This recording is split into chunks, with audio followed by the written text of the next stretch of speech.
Step into the cottage, the air feels strange. Gemini candles flicker, cards rearrange. Auntie Kara whispers, what's your plight? Under her gaze, stars ignite, ignite.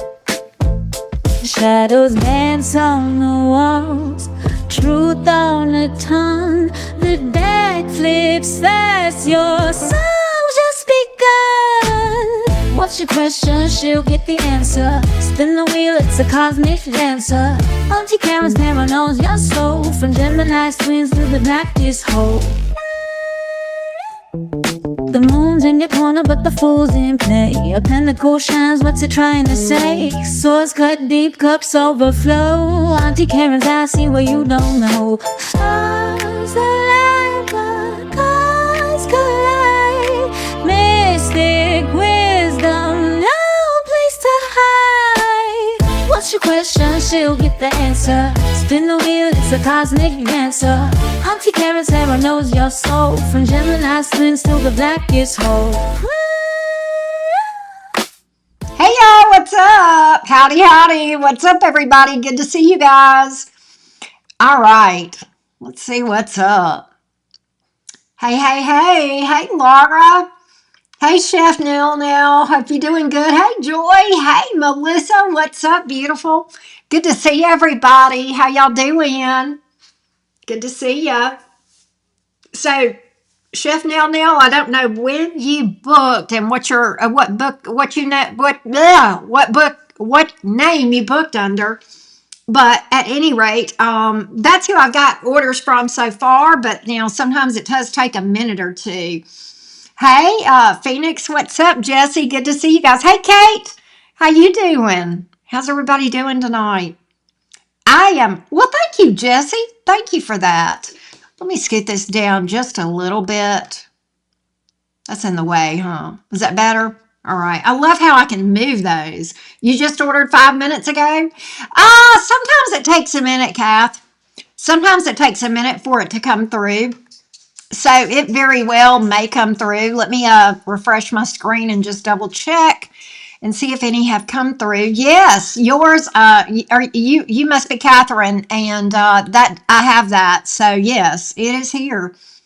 It sometimes I have seen it take as much as 10 minutes. So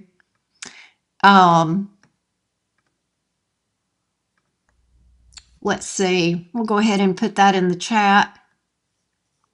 I'm still getting used to this software, but I think I've got it figured out.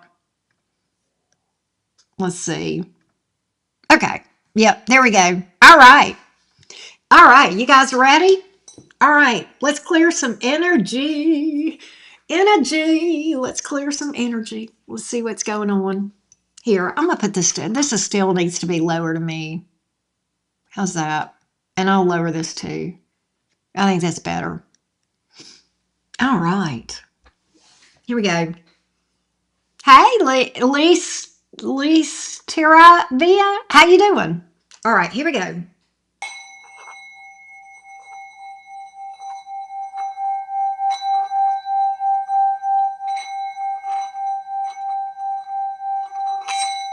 Lisette. Okay, I said it wrong.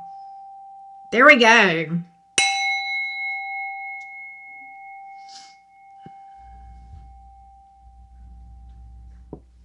Okay, Taylor. Oh, bless your heart. I got you. All right, let's go. Source, Spirit, Universe, Divine Guides. Give us information for everyone, for their highest good, for their greater good, so that good life path decisions can be made in alignment with consciousness of the divine. As it is spoken, so it is. All right. Hey, Inner Beauty, how you doing? Good to see your face. All right, I believe, let's just double check. I believe Joy had asked for advice. Yeah, no, Joy, you had a question. My bad. All right. So, Joy, let's see here. I want to spy on my old fling, a Leo. He's happy with his new relationship. And does he ever think about me, Virgo, or miss me, even if it's no contact. Let's see what's going on. Let's see what's going on with Cameron the Leo toward Joy the Virgo. Let's see what's up. Let me timestamp real quick. All right. Tell me about the Cameron the Leo toward Joy the Virgo. Cameron the Leo toward Joy the Virgo.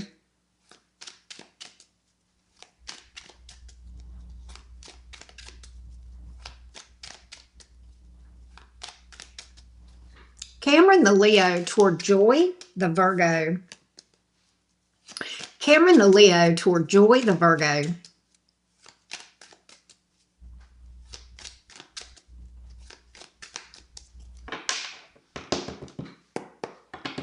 Cameron the Leo toward Joy the Virgo. Cameron the Leo toward Joy the Virgo. Let me know if y'all have trouble hearing me or anything. Okay.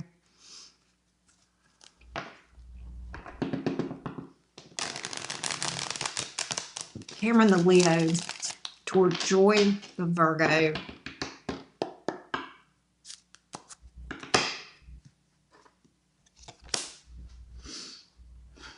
Six of Cups in the reverse.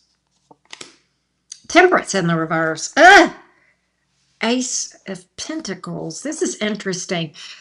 He is trying to release this with the Six of Cups in reverse. He tries to put this out of his mind, okay? Or not think about this. It's almost like, tell me more about this Ace of Pentacles, because I think I know what that's trying to say, Joy. But I want to just double check on that Ace of Pentacles. I think I know what that's about. He may feel like, well, let me just see. Give me the Ace of Pentacles. Tell me more on that before I speak.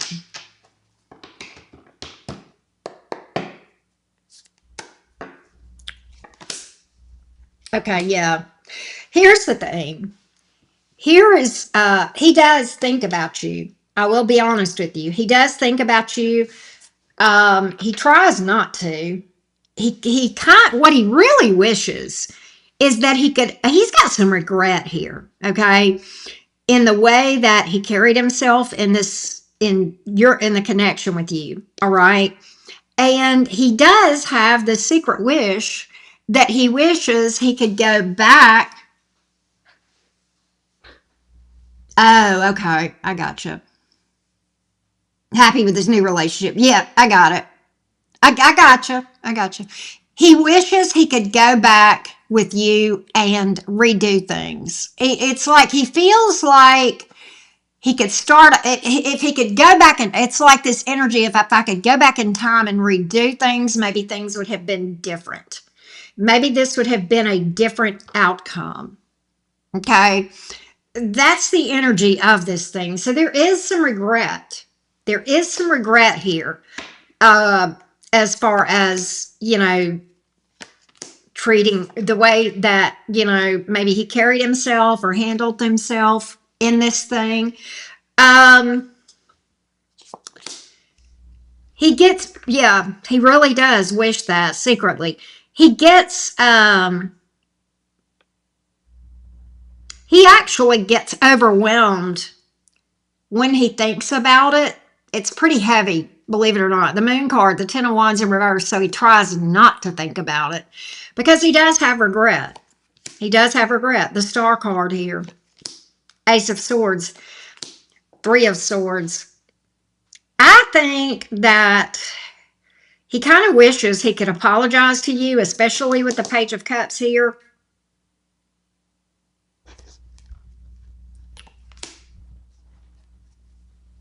He says, if I did the right thing, I would apologize to her, but it would open up, oh my God, would open up a can of worms. He thinks that actually you were the person he was supposed to be with, Joy. And he thinks he screwed that up. I'm going to be real with you. He thinks you're who he was supposed to be with. And he thinks he messed it up because he thinks he's messed himself up. Believe it or not, he's still got love for you. That's what I got. Now, that's not to say that you may be right. He may be happy with that new person with that Sag, okay?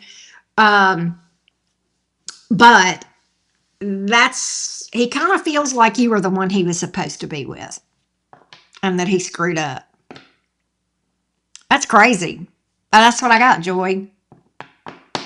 That's what I got. I hope that helps you, love. I don't think he's unhappy in his current relationship necessarily. He compares her to you, honestly. So that's what I got. Yes, you're welcome, Joy. I hope that helped you, my love. I hope that helped you. That was an interesting reading. That was an interesting reading. I was pretty sure I knew why the stuff came out like it did, but I wanted the cards to just double check. I wanted to just double check and make sure that I was getting it right, and I did. You know, right. So I hope that helps, love bug. Is it still distorted, y'all? Or is it better now, my sound?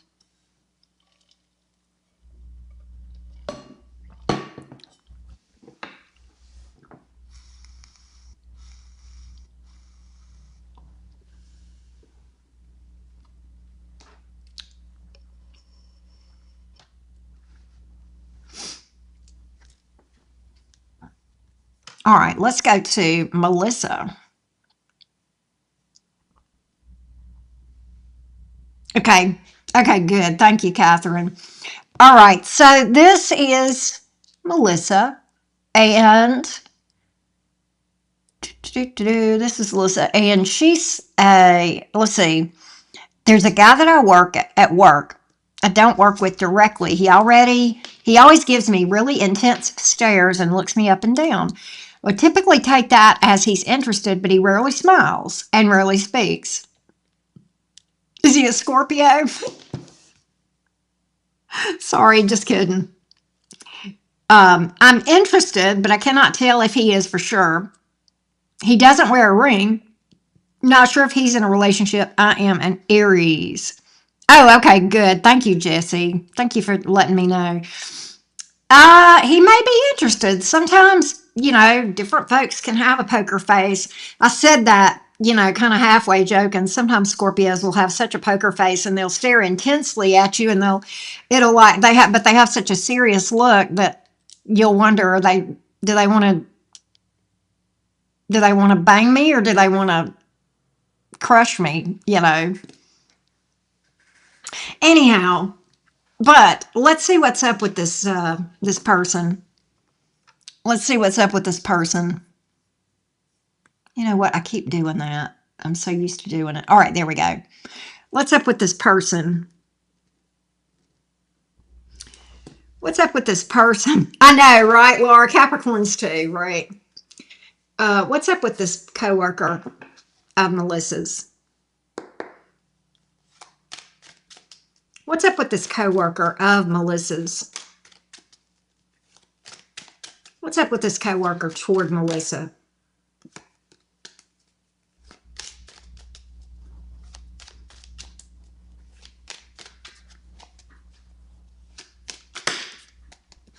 Your mom's a Scorpio and she scares you. My mom was a Scorpio, but she's very loving and nurturing. I liked having a Scorpio mom. Let's see.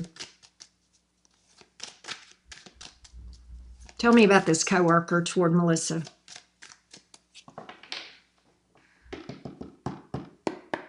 I did not know that, Jesse.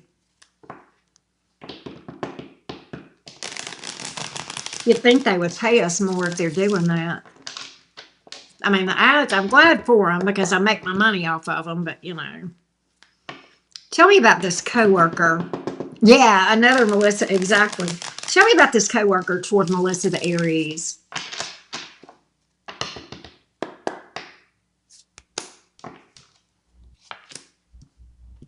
Okay, Two of Swords, Five of Cups in reverse, Six of Cups in reverse, Eight of Pentacles.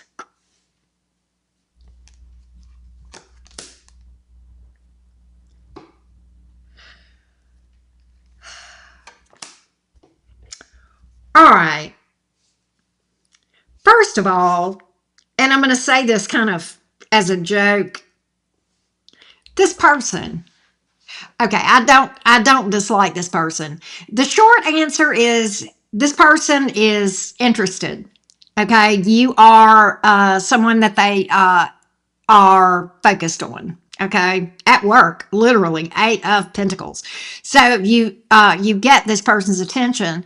It may even be distracting for this person at work with that Eight of Pentacles. Nonetheless, the rest of the story, I would be willing to bet money that whoever this is, somewhere in their chart, they've got a very heavy Saturnian or Pluto chart. In other words, they got some heavy ass Scorpio or Capricorn energy because this person is into you, no doubt. But they refuse to do anything about it. They're like, I just need to get over myself. It's a waste of time. I shouldn't even fool with love. I kind of think I almost feel, I think Laura may be closer on it than I was. I think it's more Capricorn than Scorpio because I get that Capricorn pessimism. And I'm not trying to, look, I'm a Capricorn moon. So I firsthand understand this energy. You know, Capricorns will tell themselves all the reasons that they're what they won't get. Right. And so I think you have this person's attention. I think they are interested. And I think that they're probably just trying to have somewhat of a poker face. All right. But they do find you attractive. What's interesting is this High Priestess in the reverse, the King of Cups. He can that he tries to think about other stuff. All right. And he can't. He tries, yeah, which he does. He tries to put this out of his mind and tell himself this is a bad idea. It's hilarious. It's kind of like the inner dialogue that I am picking up on whoever this is unreal. I think there is going to be a point where he's just going to go, fuck it, and come toward you. Okay. What have I got to lose kind of thing? Yeah, it's very much a Cappy thing. I am getting, but he finds you very attractive. He finds you very attractive. Um, you can, Joy. You absolutely can. He finds you attractive. No doubt about it. He's going to reach out to you, but he's going to argue with himself a hot minute before he does. He will move toward you, but he's going to argue with himself before he does. And then there's just going to be this one day. God, is it a male version of me? Is it somebody with a Capricorn moon and Gemini somewhere else? Because one day there's a mutable somewhere in that chart, such as like Sagittarius or Gemini, where this person goes, fuck it, let's just do it. Or maybe Aries. Okay, Aries would do that. You're an Aries. Aries can be impulsive, right? There's this darkness here, but there's definitely there's some impulsivity in here too. All right. Yes, Laura. Laura, that's what it is. And you got you're a Gemini with a Capricorn rising, so Laura knows what I'm saying too. But yes, absolutely. Anyhow, that's what's up. Yeah, yeah. Just going, fuck it. What have I got to lose? You only live once. Worst thing that she can do is say no. Yeah. So it's, you know what it reminds me of? I don't think Green Eye Devil is here, but she could attest to this person. She's probably busy because she has a visitor right now, so she may not be here. Nonetheless, I'm going to tell you whenever I first decided I was going to, I moved into this house about 5 months ago. Most of you guys know that, back around Halloween. Okay. I was, I found this house. It was the only house I saw. I wasn't really going to move that soon, but I fell in love with this house because of the pool, to be honest with you. And I applied for it. And I told her, I said, I'm an idiot. I've applied for this house. And I said, I'm not going to get it. And she said, why would you say that? She said that to me. She said, why would you say you're not going to get it? And I said, because it's just stupid. There's no way. There's no way that da da da da da. And she said, there's no reason for you not to get that house. What do you? And I got it. But that's how Capricorns are. I had already decided, look, this is a dumb idea, but in fact, even before I applied for the house, I waited for 2 days and told myself every reason it was a dumb idea. Right? Does she, Melissa? Oh, I can't wait. I can't wait to see pictures of her. Anyway, so that's how Capricorns roll.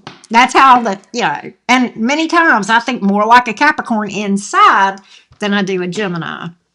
But I know that you guys that have Capricorn or heavy Saturn in your chart, you'll understand what I just explained. But that's what's up.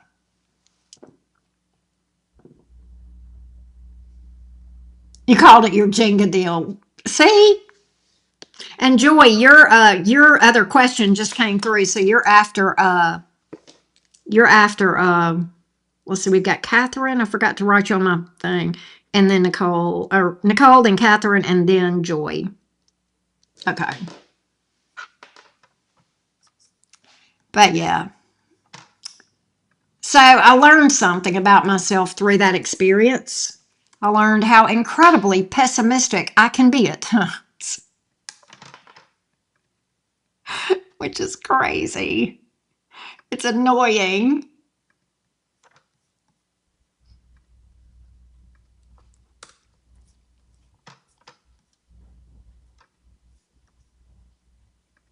There we go. Okay. See, yeah, Kathy is a Capricorn rising, so yeah, you get it. I mean, it's like, and it's so hard to, and until somebody points it out to you in such a way. I mean, and Green Eyed Devil was just so, she's a Sagittarius. I mean, Jupiter is like the other end of that spectrum. That's like optimism, right? Expansion, opportunity. It's like the opposite of Saturn, right? And she come back with that Jupiter energy, like, why would you even say that? And she was legit, she was so confused, she says, why would you even say that? And I was like, well, I just don't think I'm going to get it. She said, why wouldn't you? It's like, well, that Capricorn moon is hidden deep inside, Melissa. Me and my little deep, dark Saturnian secret.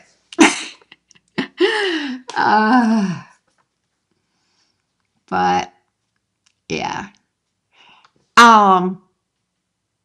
So yeah, I think Melissa that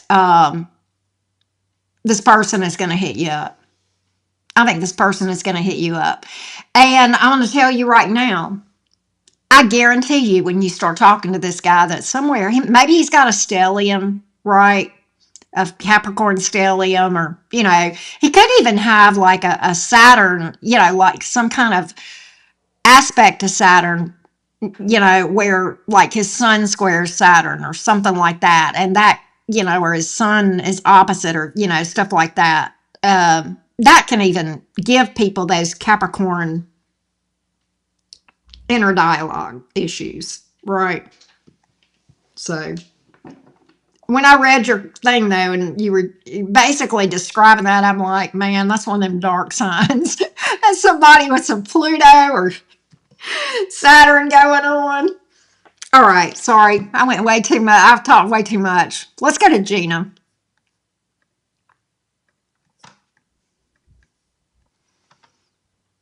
But yeah, lots of inner doubts.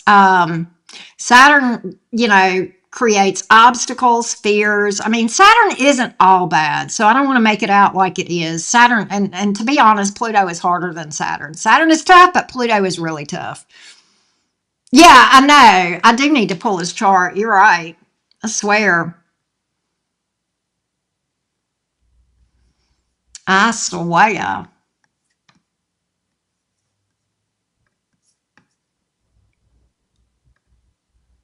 All right. I don't know if Gina is here. My Cappy coworker and my lovely Cappy self have both been guilty of giving each other intense stares. Loki, how we realized we were attracted to one another. Oh my God, that is so fucking funny, Taylor. But yeah, that's, yeah. It's like it's like when Michael Myers crushes on someone.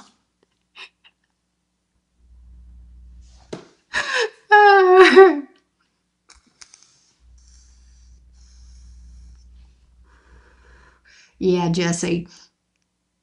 You know, it's funny you would say that, Jesse. For the reason Scorpios vibe like that is because they have trust issues. They very hard to trust people.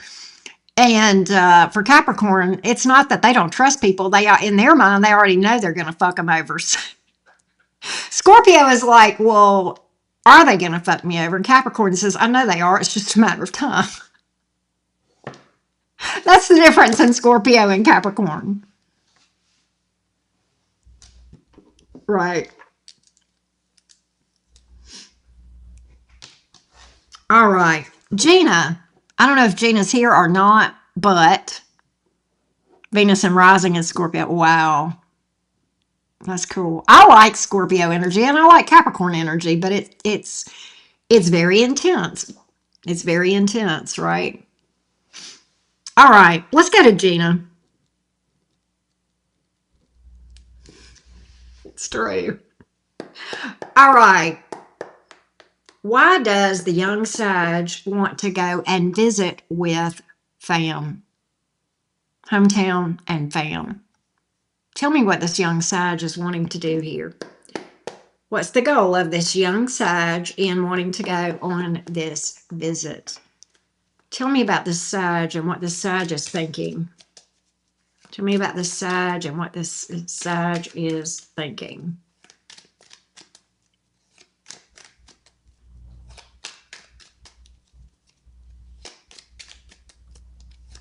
Tell me about the Sag and what the Sag is thinking when it comes to Gina.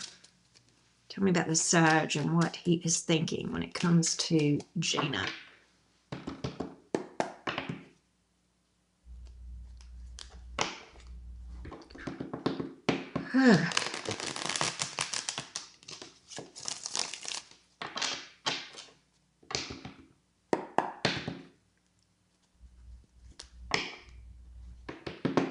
Oh, Melissa. Tell me about this Sag and what the Sag is thinking when it comes to Gina. King of Wands and the King of Wands, Ace of Wands.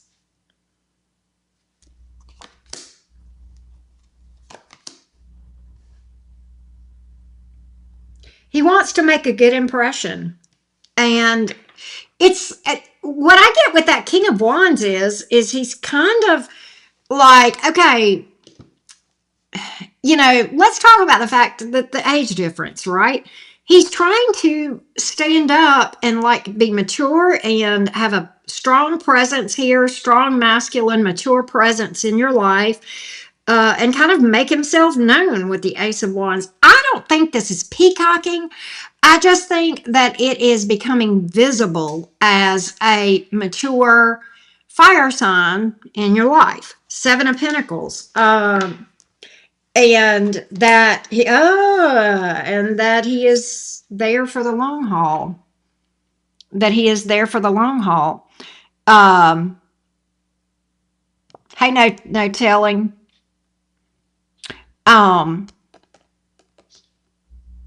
He's there for the long haul with the Seven of Pentacles and the Lover's card. Judgment.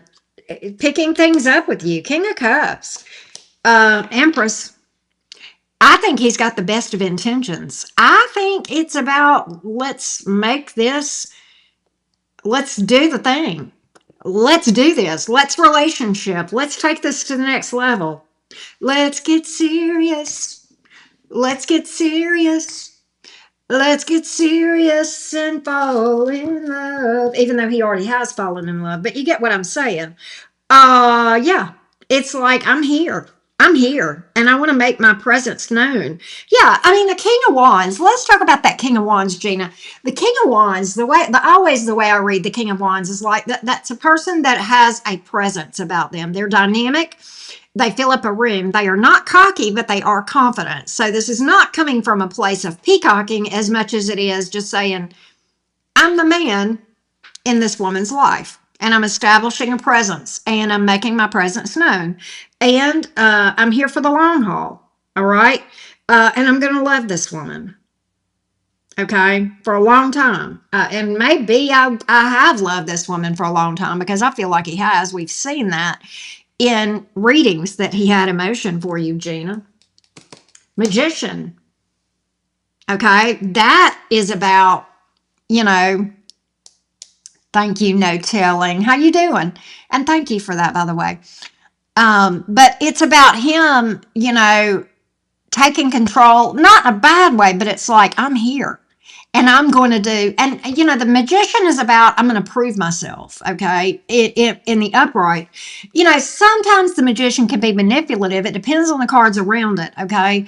In this case, these are positive cards. So it's not manipulative. It's just somebody that is like, you know, wanting to do everything in their power to make things go the right way, like in a healthy way, if that makes sense. Okay. And I feel like he's got really good intentions. I feel like he's got really good intentions. Is there anything else you can tell Gina about this King of Pentacles? I'm here to stay. I ain't going nowhere.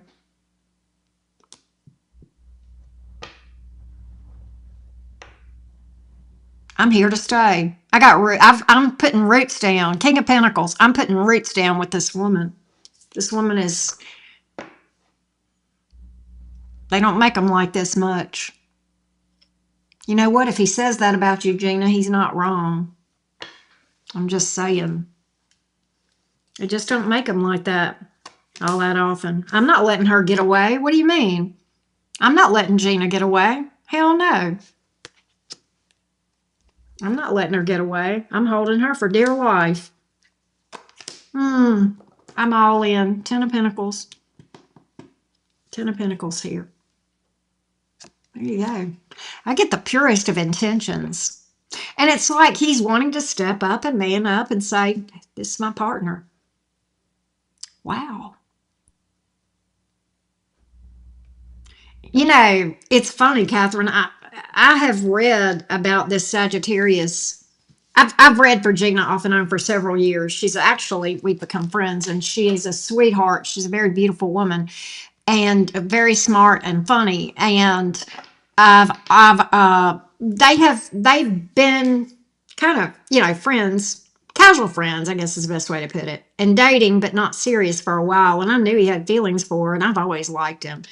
And they just, you know, finally decided, you know what, let's just do this. And I felt like he was going to do that one day. I've been seeing that in the cards for a while, and so yeah. And what's not to love? She's an amazing person. So, and his energy comes in really nice in the readings too. So I like him. Anyway, Gina Bina, I hope that helped you, love. I know she'll catch that afterwards if she didn't see it now. All right, after Gina is Esmeralda. There's my girl. How's my little sis doing? How you doing, Cuppy Cake? Good to see you. I was just talking about you in a good way. I was telling the story of when I got this house and how I said, I've applied for this house and I'm not going to get it. And you said, why would you say that? I was talking about Capricorns. Oh, tell Bertie, hey. I hope you're doing good. Melissa, yours just came through, love bug. You're after joy.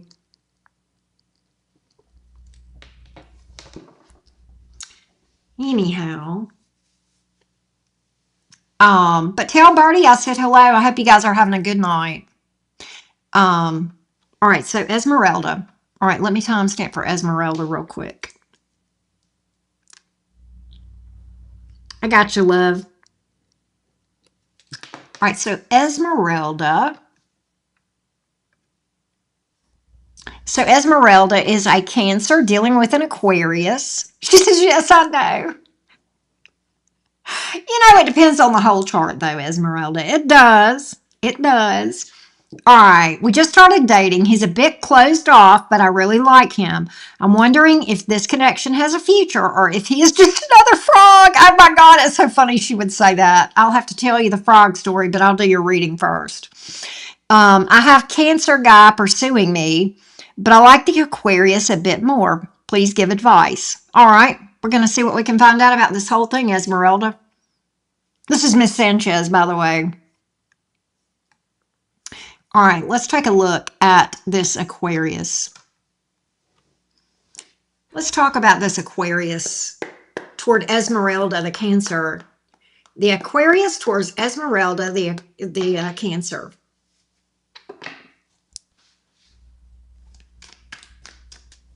The Aquarius toward Esmeralda, the Cancer.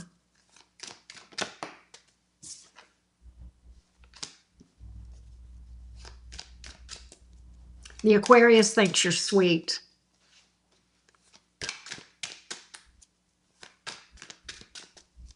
Tell me about this Aquarius toward Esmeralda, the Cancer. There's a soul bond here. You're like a breath of fresh air to this Aquarius, believe it or not. Sometimes Aquarians can come off as standoffish, and sometimes it can be for various reasons. We're going to dig into this Aquarius and see what's up. But I do think the Aquarius finds you endearing for the Six of Cups to be here. It's like a soul bond. Let's see.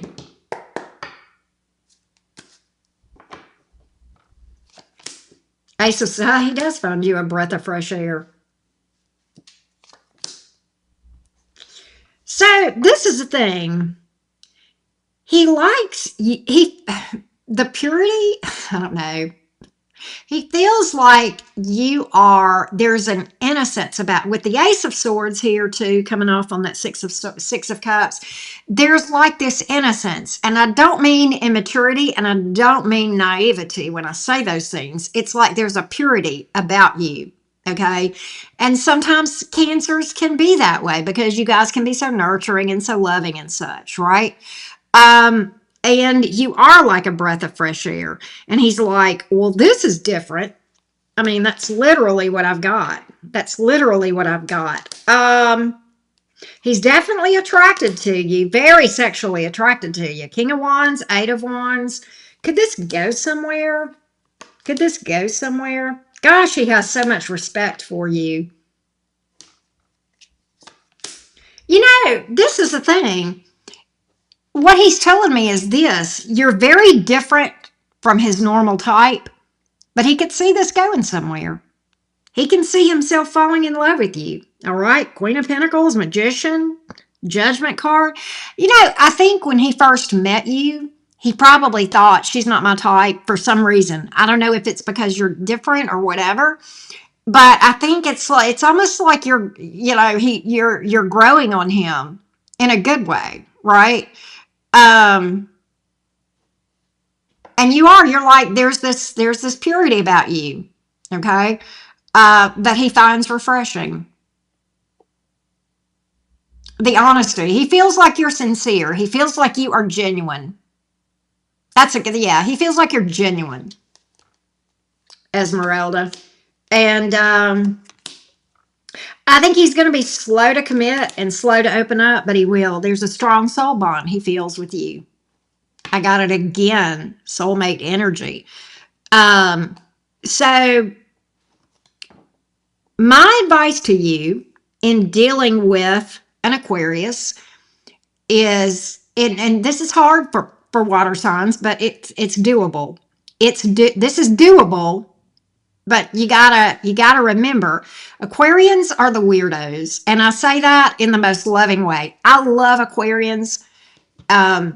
You have to realize that there are times they're just going to go off by themselves. Okay. And Aquarius, they just need solitude. They just need to be alone. They need and it's not that they want to cheat. That's not what that's always about. Okay. Um, they can be deeply caring. You don't always see it, and it can be harder to see if you're a water sign because they can seem like they're closed off. But in fact, Aquarians do have a big heart. They really do have a big heart. They just like their solitude. They don't like somebody who is needy and clingy. Okay. So I think if you can handle that and you can give this Aquarius their space and almost let them lead, literally, okay, let them be the one to initiate, especially in the beginning, okay, and such. I think it could work. I think it could work. I think there's a lot of potential with this Aquarius. So I kind of like it for you. I kind of like it for you. I think it's different, and I think you're going to have to keep some things in mind, but I think as long as you're cognizant of those differences, I think you can, I think this is manageable. It would take, yeah, you definitely have to let them have their space. And I will tell you this straight up, Esmeralda. And I have a Venus in Cancer and a North Node in Cancer. So I have a lot of Cancer in my chart, okay, and water in general. All right. It is going to take an evolved Cancer to step into the role you need to step into. So you're going to have to be very confident in yourself. So you're going to have to stay on top of your own inner work, right? And that's going to be important, right? That's what I got. Hey, Miss Sanchez. So I think it could work. And that's you. I just finished reading for you about your Aquarius. So let's look at this Cancer. You had paid me to look at both of them. So I'm going to look at the Cancer that is pursuing you too. Okay. I'm going to take a look at that here in just a second.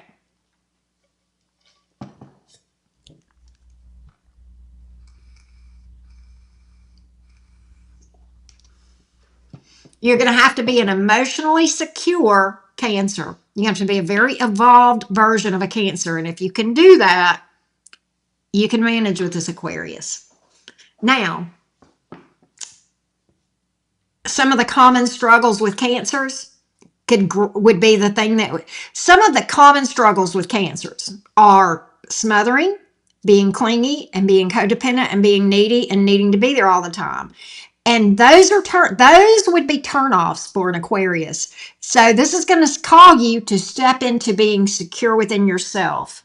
Okay, this connection is going to call you to either do that or not. And if you do that, if you can do that, and a high vibrational secure Cancer can do that, but a Cancer that has issues that are common among Cancers, okay, is going to struggle with those things. And it's going to mirror those back to you and ultimately trigger, and possibly those things could be the thing to sabotage, right? Yeah, and don't be overly dramatic. Oh God, no, you're right, Phoenix. That's another one. All right, let's look at this other Cancer. Tell me about this other Cancer toward Miss Sanchez. Tell me about this other Cancer toward Miss Sanchez. Tell me about this other Cancer toward Miss Sanchez.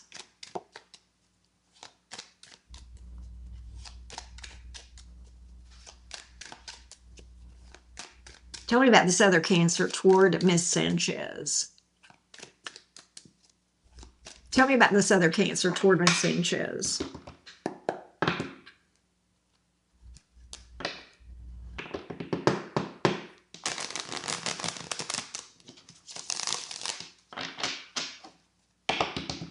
Tell me about this Cancer toward Miss Sanchez, the Cancer.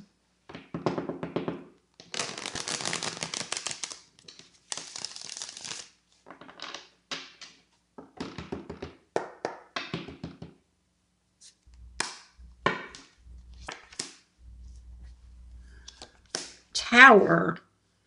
Knight of Swords, King of Swords, Five of Wands. Boy, these are night and day. Six of Swords in reverse, King of Wands in the upright. Miss Sanchez, I'm picking up that you have history with this other Cancer. And not good history with this Cancer. Okay. It would be, I think there has been, the history between you two has been painful to say the least. And if you were to deal with this Cancer, it would be more of the same. It would be more of the same. Right. So I kind of feel like that there would be, it's such an antithesis between this Cancer and the Aquarius. The Aquarius is a chill vibe. This is drama, right? Hey, Lorraine Rivera. This person is drama. I think this person is a walking tower, and I think they're addicted to chaos. Maybe from a past lifetime. Well, what it could be with the Six of Swords here in the reverse is this Cancer may just be stagnant, all right? I do get drama around this Cancer with the Five of Wands here, or volatility. It could be emotional volatility because that Five of Wands came out under a tower, okay? So I think this Cancer is a hot mess. I'm going to be real with you. I think this Cancer is a mess. A mess. When I see a tower, yeah. This is like the total opposite. Like when I pulled for the Aquarius, I got a pretty chill vibe from this Aquarius, which, I mean, they're not always chill, but, and then with this Cancer, I really feel like this Cancer is addicted to drama. And I think that the issue is, I think sometimes when people come up in very traumatic, especially childhood, okay, chaos becomes their comfort zone. And if people that come up in those traumatic,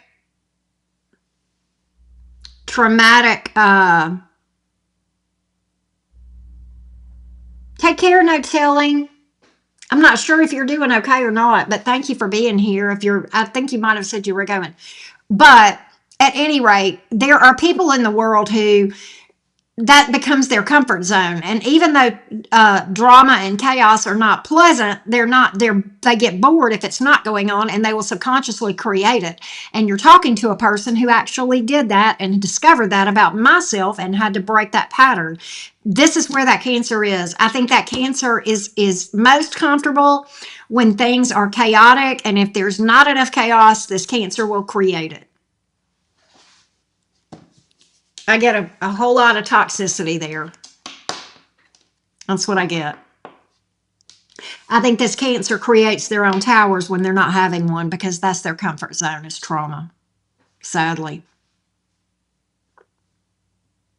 That's what I got. All right. We are going to Taylor. And Taylor, I know you sent me your question. There we go. You did. All right, Miss Taylor. Let's see what's up.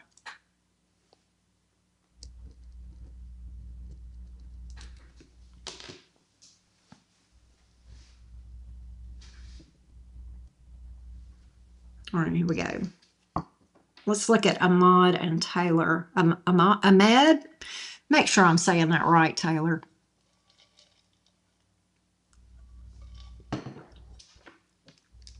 You're welcome, Miss Sanchez. Cute picture, by the way. I love your picture. Your profile picture is adorable.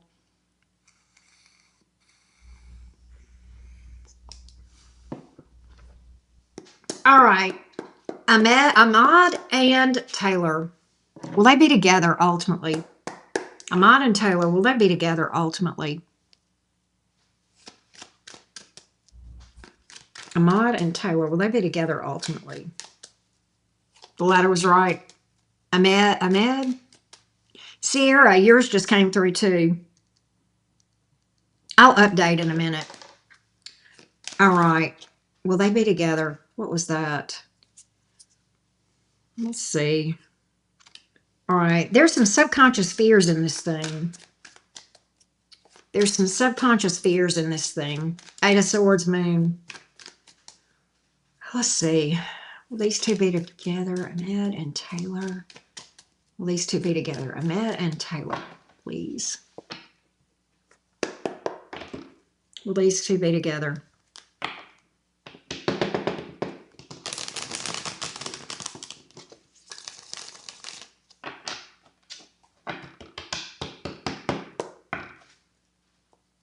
Ahmed and Taylor.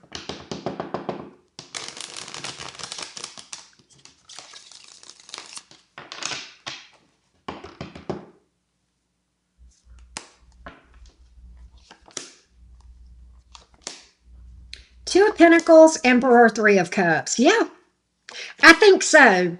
I think so. I don't think it's soon. There's a lot of holding back here and a lot of healing, but ultimately, a lot has to do with what has been going down in the workplace. Oh, okay. Okay. Yeah, retrograde. Yes, Six of Pentacles. Ultimately, I think he's going to give to this. Ultimately, I see this person stepping up. I just think that it's going to be a minute. And it may not be a smooth thing, but I do see you guys ending up together. Look at there. Ten of Cups. It's just a lot. Taylor, I'm shocked. What in the crazy train is up? I said this. Were you in my live stream today, Taylor? I think you were when I said I'm realizing I'm seeing a lot of people coming forward that are actually doing the work. This one is no exception. This one's got issues, no doubt, but I see this person working on themselves. Now, you know what I'm going to tell you, Taylor, because I love you. Don't put your life on hold for anybody. All right? Don't do it. Don't do it. Because this is the energies, and this is what it looks like. But I don't want you to put your life on hold, because guess what? You don't need to put your life on hold. It's time for you to be happy today. Okay? That's from Mama Kay. That's from Auntie Mama Kay, right? So, I hope that helps you, Taylor. About to quit this. I remember, didn't I pull about that job? And I want to say I remember seeing that it was challenging, right? Challenging.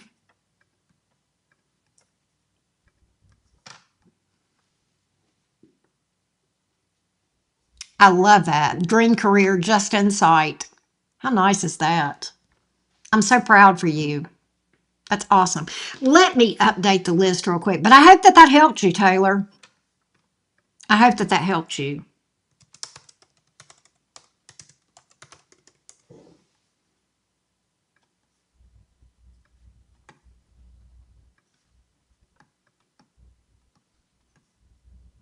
There's a lot about this new software that I like better.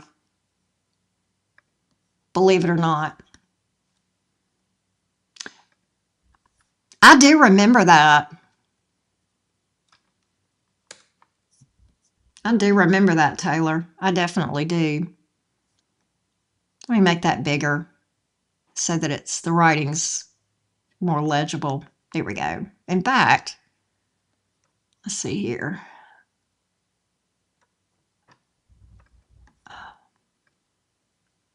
All right. Wow. Damn it. All right, hang on. All right, there. Now I can fix it. And now that I'm struggling a bit with unfair treatment, I decided to take time to yourself. I think that's not a bad idea. I think that's not a bad idea.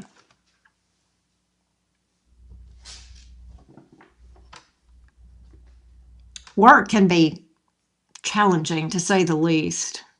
Oh, Tina, yours came through too. You came through right after Sierra.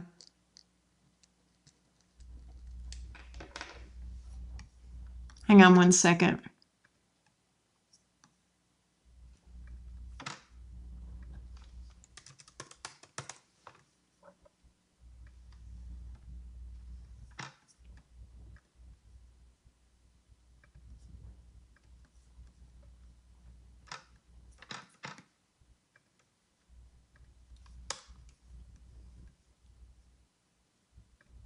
There we go.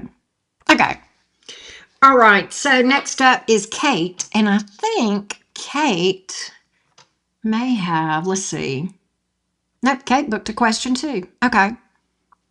So Kate is the Gemini. Oh, let me timestamp for Kate real quick.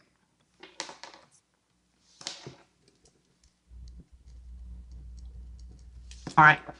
And Kate says, what's happening with my Scorpio ex lately? He's been liking my post on socials out of the blue. Ah, crazy nut. We'll see what we can find out for you, Kate. There she is. All right, Miss Kate.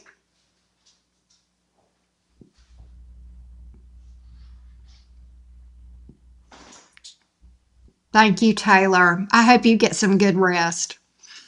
All right, let's check in on this Scorpio for Kate. Tell me, give me an update on this Scorpio for Kate, the Gemini. Give me an update on this Scorpio for Kate, the Gemini. Give me an update on this Scorpio for Kate, the Gemini. Give me an update on the Scorpio for Kate, the Gemini. Give me an update on the Scorpio for Kate, the Gemini. What's going on with this Scorpio? What's going on with this Scorpio? What's going on with this Scorpio, please? What's going on with this Scorpio? What's going on with this Scorpio toward Kate? What's going on with this Scorpio toward Kate? Phoenix! Thank you. Thank you for that, babes. What's going on with this Scorpio toward Kate?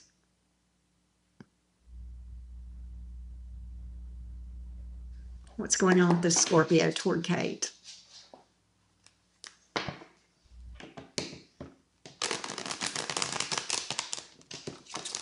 What's going on with this Scorpio toward Kate, the Gemini?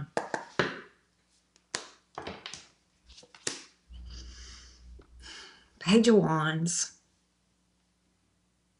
Oh, well, thank you. Page of Wands, Three of Pentacles in the reverse. King of Cups in the reverse.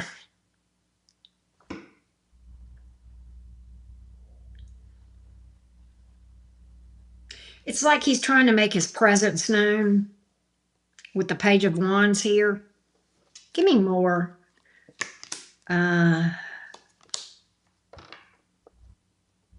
Is he dealing with anybody that you know of? Kate, has he posted about another person by chance? That's going to help me to kind of interpret this to know whether he's posted about somebody. Or he may be thinking that you have. It's either, okay, he may think that you've got somebody new, Kate. I want to know that. It's either he's, not that you're aware of.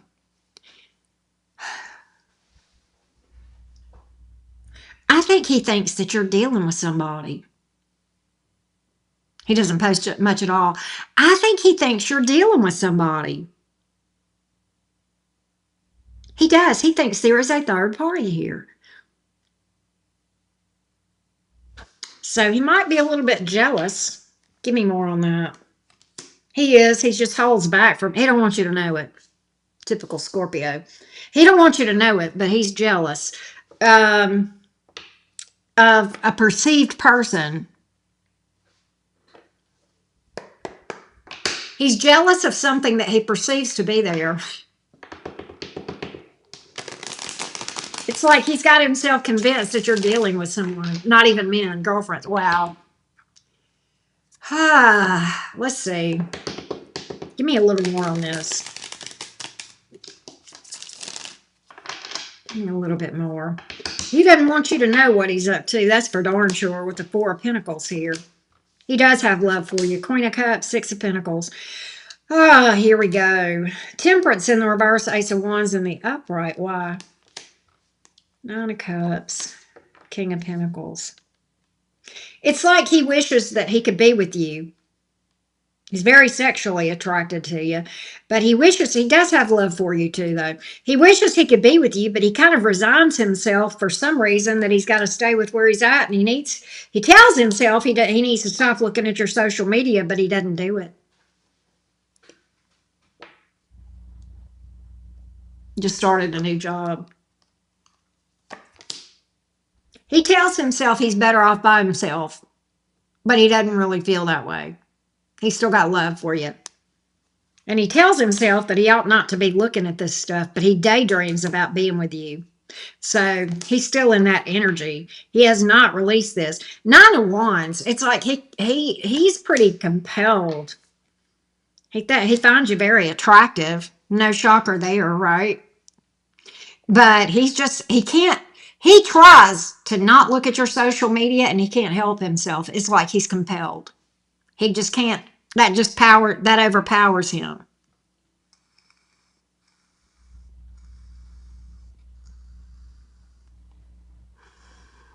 It's almost like, I mean, he's got emotion for you, but it's like he does this and he doesn't even know why he does it.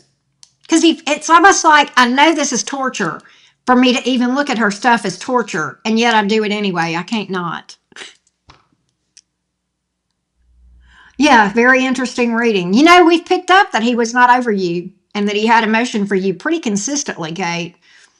We've picked that up on that Scorpio. So that's still a thing.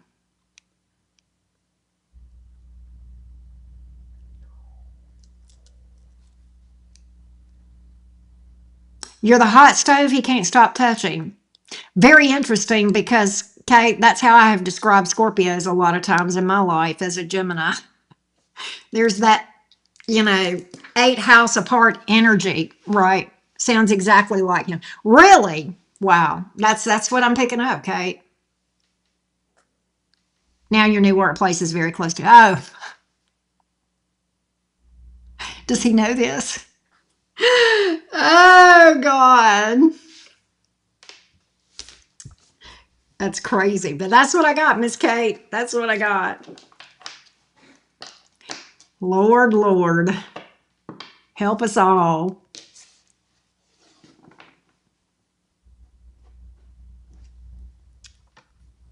Crazy Scorpio. He is one of those, Kate, that different people, some people that I read about, which, I'll remember their energy. And I don't forget his energy, that Scorpio that is in your past. I do not forget his energy. It's funny. I mean, it's very unique.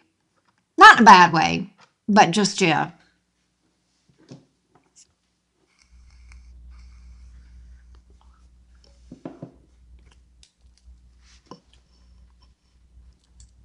That's what I got. And thank you again, Phoenix. I appreciate that. I love you too.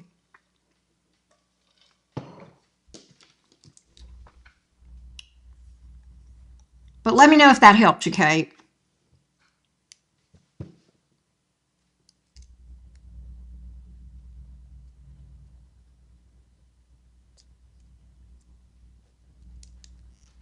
Laura, I got you. I got you. On the second question, I got you. All right, Miss Laura, let's timestamp for you.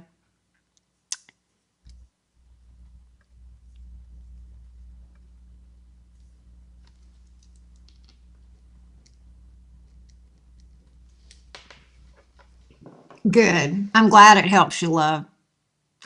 All right, so Laura, let's look at new romantic energy for you. We'll do that first. I'm glad you told me that way though, instead of in the thing, because then I could see it. You know what I'm saying? I mean, I saw it before. You know what I mean? Tell me about new energy around Laura romantically.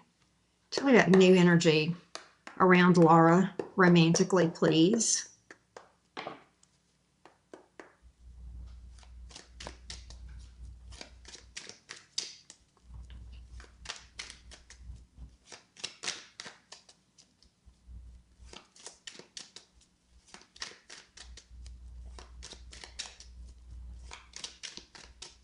Tell me about new energy romantically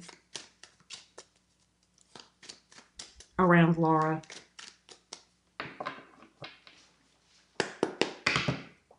Tell me about new energy romantically around Laura, the Gemini. Understandable.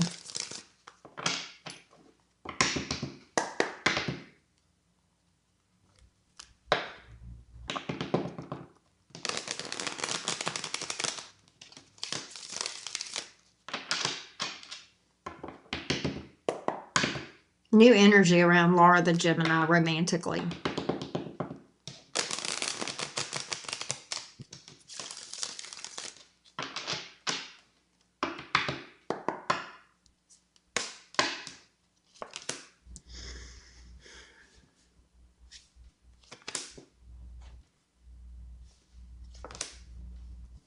Laura,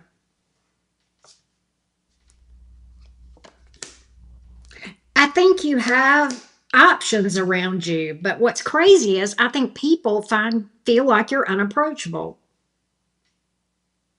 I mean, I feel like you're a little bit distant. Queen of Swords. So I think people are nervous to approach you. I think there are people that are interested here. I think you've got maybe a couple of people, all right, that are interested. I don't see anything substantial though. And let me just say this. I'm not sure you're not approachable.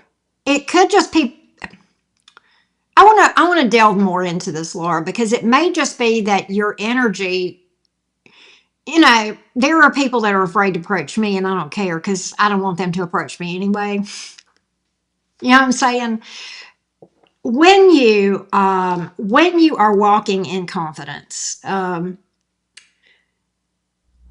sometimes that can be off-putting for the little bitches out there, if you will. And I'm talking about men, certain men. I shouldn't call them men, boys. Okay.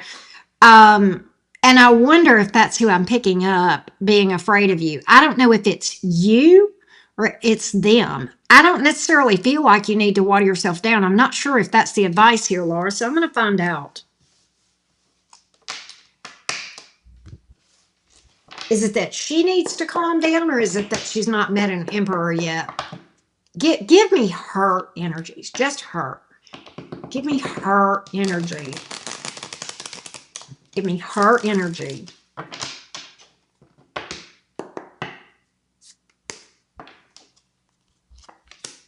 You're fine. It's not you. King of Wands, you're fine. It's your confidence, and that's their problem. So, I don't see anybody around you right now that's worth your time. That's what I mean. The rest of the story. Do I think that you are turning heads? I do. But I think people, this right here, not everybody can handle a strong woman. Ace of Swords. You're fine. You're fine. You're walking, this is the thing. You're a confident woman who walks in her truth. King of Wands, which, male or female, whatever. Ace of Swords. You're a confident woman that walks in her truth, as am I, unapologetically. I think you have some people around you that are looking. You will have somebody here. Wait a minute. Hold on. You've got some idiots. It's not going to be anytime soon, those Seven of Pentacles, all right? And this is going to restore your faith and love, all right? So you will have somebody that's solid, all right? And it's somebody on your level. I got a King of Pentacles. I was like, wait a minute, what is that? And then I got the Seven of Pentacles and da-da-da. So I feel like that you're not going to end up alone. You're going to have somebody that's your equal. You're going to have somebody that's your equal, but, you attracting attention, from romantic potentials and your attractiveness is not the issue at all. And it's not that you're not approachable. You're not approachable to the people that you probably are not interested in, and that's okay, right? You are not intimidating. They're intimidated. There's a difference, and that's why I wanted to just pull just for you. and not anybody else for a moment. I wanted to drill down on your energy alone and how you're vibing. And this is not you, this is them. All right. You're just a strong woman that's confident in her abilities and in her knowledge, and you're not a dummy, you know, and you walk in your truth and you have confidence, and not a lot of people a lot of people are off put by that. And that's the issue. Nonetheless, do I see you with somebody? Yeah, that's solid. And it may be an earth sign here with the King of Pentacles, very possibly. So, yeah. But I think you've got, to go back to that first spread, I do think you've got a couple of fuckheads out there too.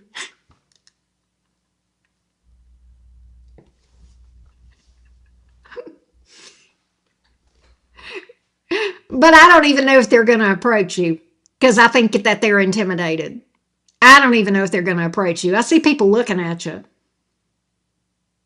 Just keep being you. Exactly. Just keep being you.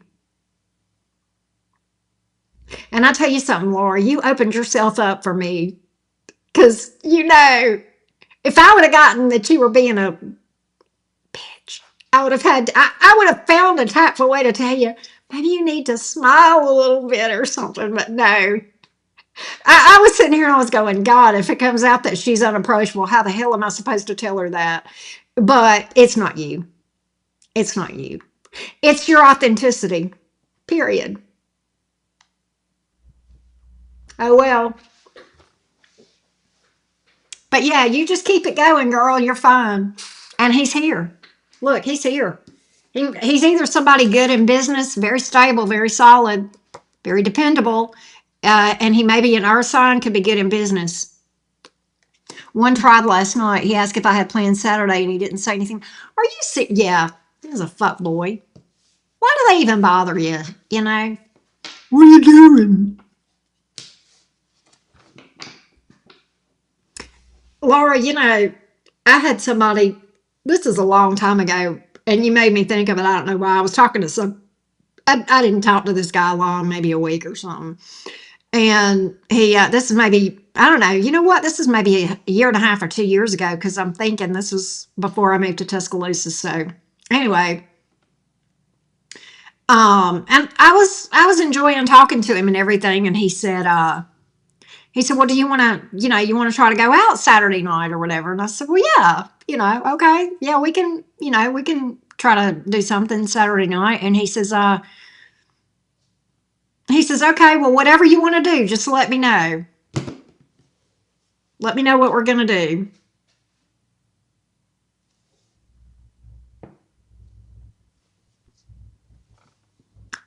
I just didn't answer him back. I am not going to plan the date. I'm not. That, especially a first date. Like, what?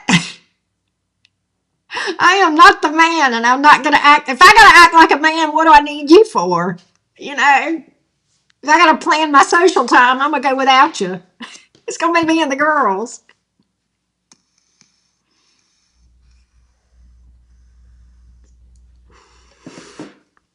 I mean, is it just me, or, I mean, I get that, like, if you've been dating somebody for a while and they say, okay, whatever you want to do Saturday night, baby, we'll do what you want to do. Do you want to go bowling? Do you want to go play pool? Do you want to go, what do you want to do? That's different. But, like, first date, are you kidding me? Yeah, the lack of effort. Thank you, Sierra. I think he was genuine. I think I could have planned anything in the world and he would have done it. But it's just like, yeah, whatever you want. Exactly. Exactly. And it's like, well, I don't know if we're going to go get filet mignon or a burger at Five Guys. I mean, coffee or I don't know.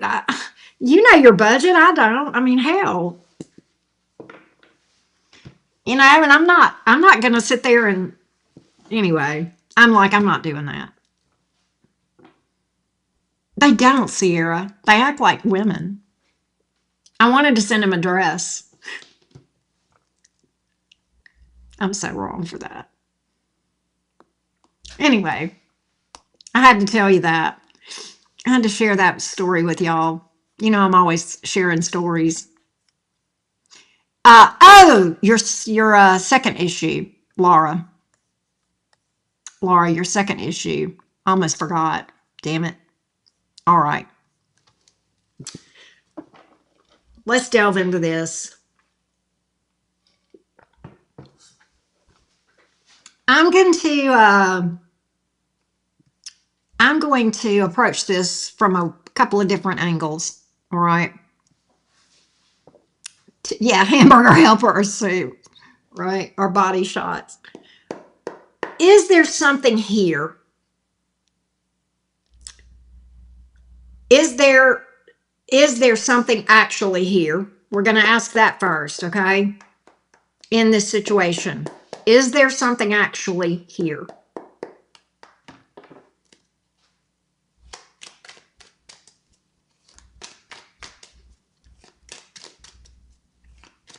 Give me an overall vibe on this situation, on this dynamic. Is there something actually here?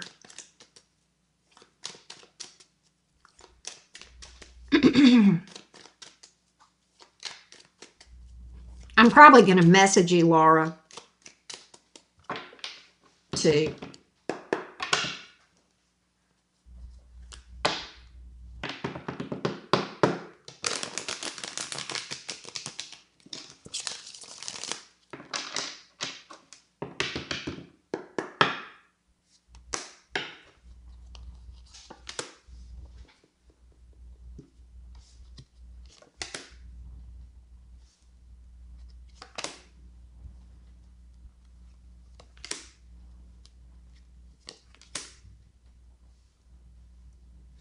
There is something to your thoughts. There is something to your thoughts, okay? You're not imagining things, okay?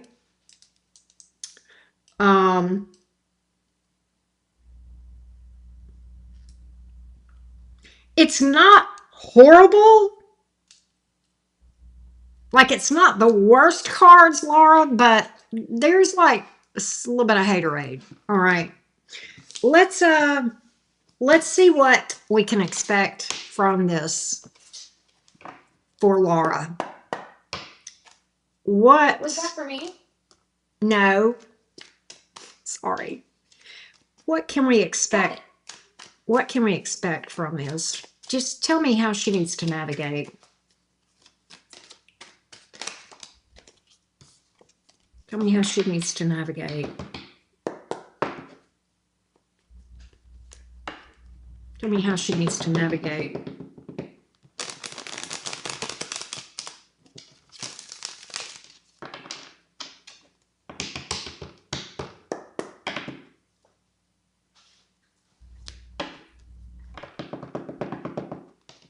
It was it was Alexa, Phoenix.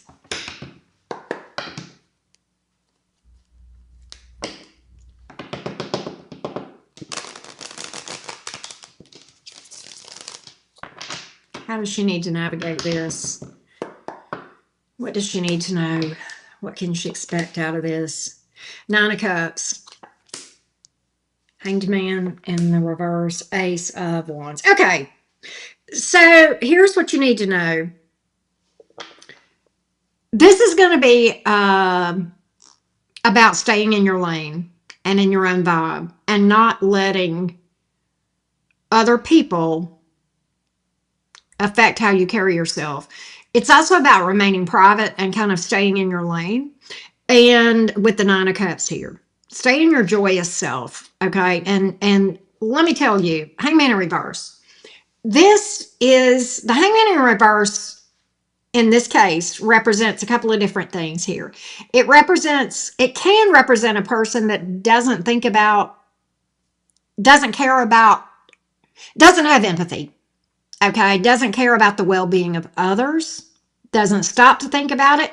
It can also be coming out because this is much more about projection than it's much more about the source of the issue than it is you, okay?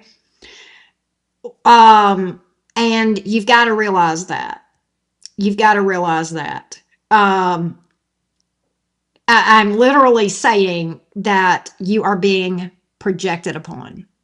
Okay, which people do that. But my cards are telling me that's what's happening here. All right.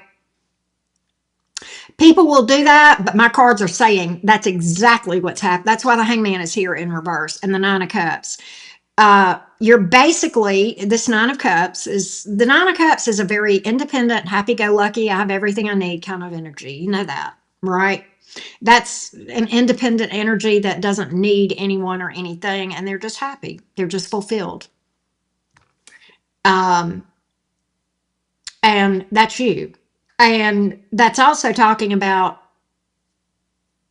stay in that energy, right?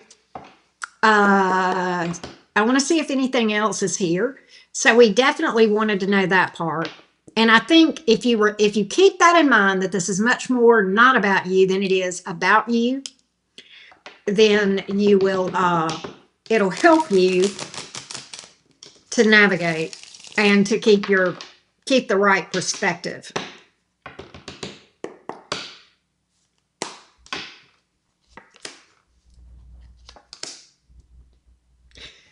Oh boy. Here's what's interesting. Laura, how close are you to your Patreon messages? Are you close to your Patreon messages? Okay. I'm gonna send you a Patreon message about this. Okay, hold on. Okay, and those are private, so I can do that real quick. Let me find you. There you are. Okay.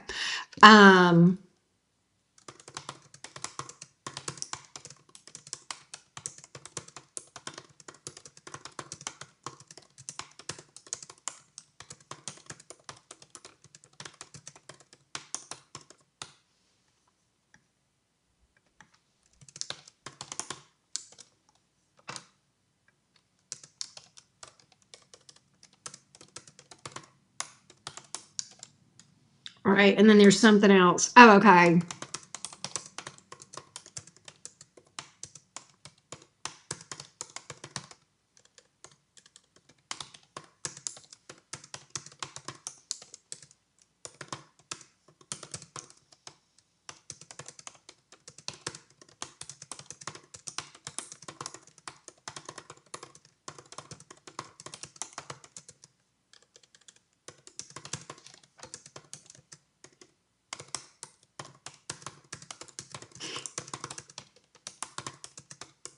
You're going to get a kick out of what I just sent you. That's something I didn't feel like I could say publicly, but you're going to get a kick out of, and I actually told you the cards that I was looking at that were making me say that.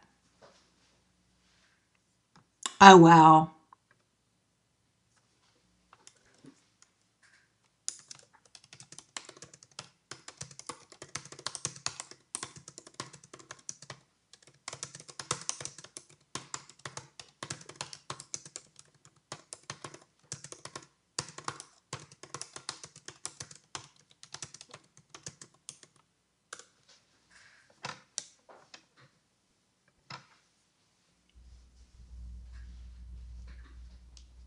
You like that? Yeah, I like that too. Yeah, a little bit, Phoenix, a little bit. But yeah, yeah, it's hilarious how that, it's like, I wish, and then, yeah. Anyway, that's some pretty good stuff, ain't it? You know, there's a quote. I'm sorry, Jesse. There's a movie quote that comes to mind, Laura. There's a movie quote that I got to share with you. All right, hang on.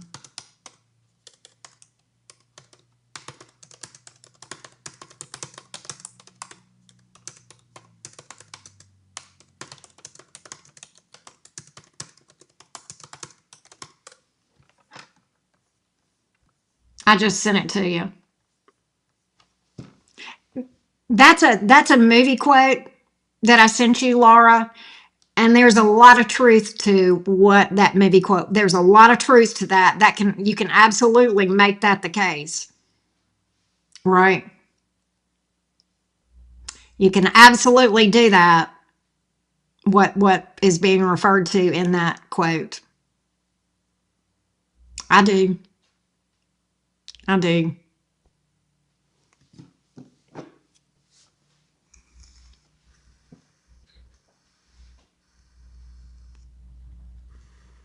Did you see the quote?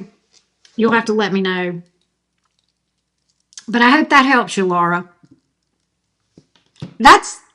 I probably don't have the wording exactly right, but are you familiar with that quote? You can probably look it up. It's probably on Google somewhere. It's pretty powerful. What she said in that quote, I do a lot for similar reasons. Phoenix. I know. Yeah, I thought you might like that. It's pretty amazing. That's essentially what the cards are saying. Is that quote? Yeah, pretty cool.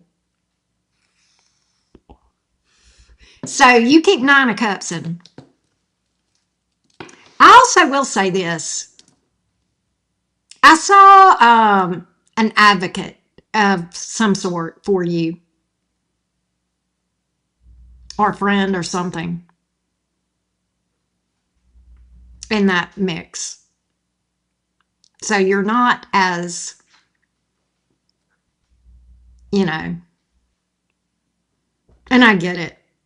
Trust me, I could write a book on that topic. Absolutely. I'm sure you know. Yeah, it's a fuck yeah moment, Phoenix. It's definitely a fuck yeah. Definitely.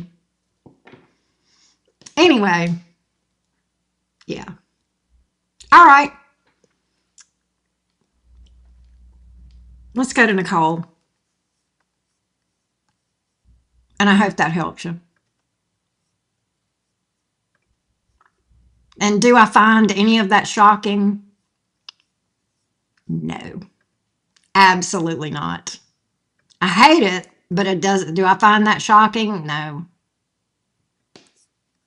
And that's not because of you. Okay, Nicole. Nicole is a Capricorn. This is you. Okay, Nicole, here we go, love. This is you, Phoenix. All right, here we go. Here we go.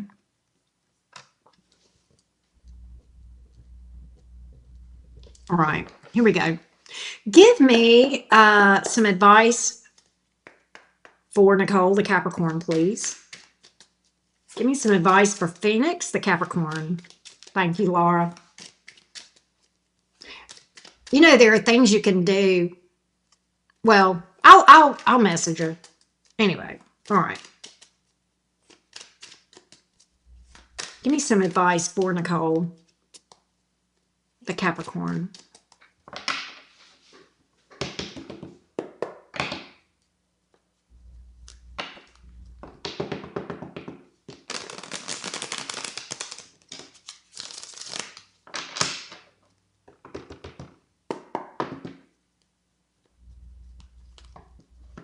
She is in her power.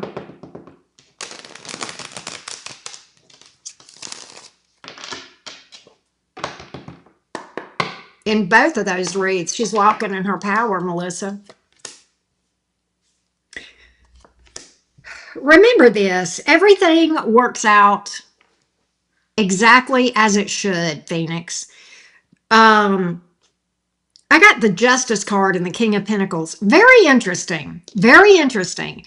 And I know it's a 1-card pull, but I wanted to, so whatever.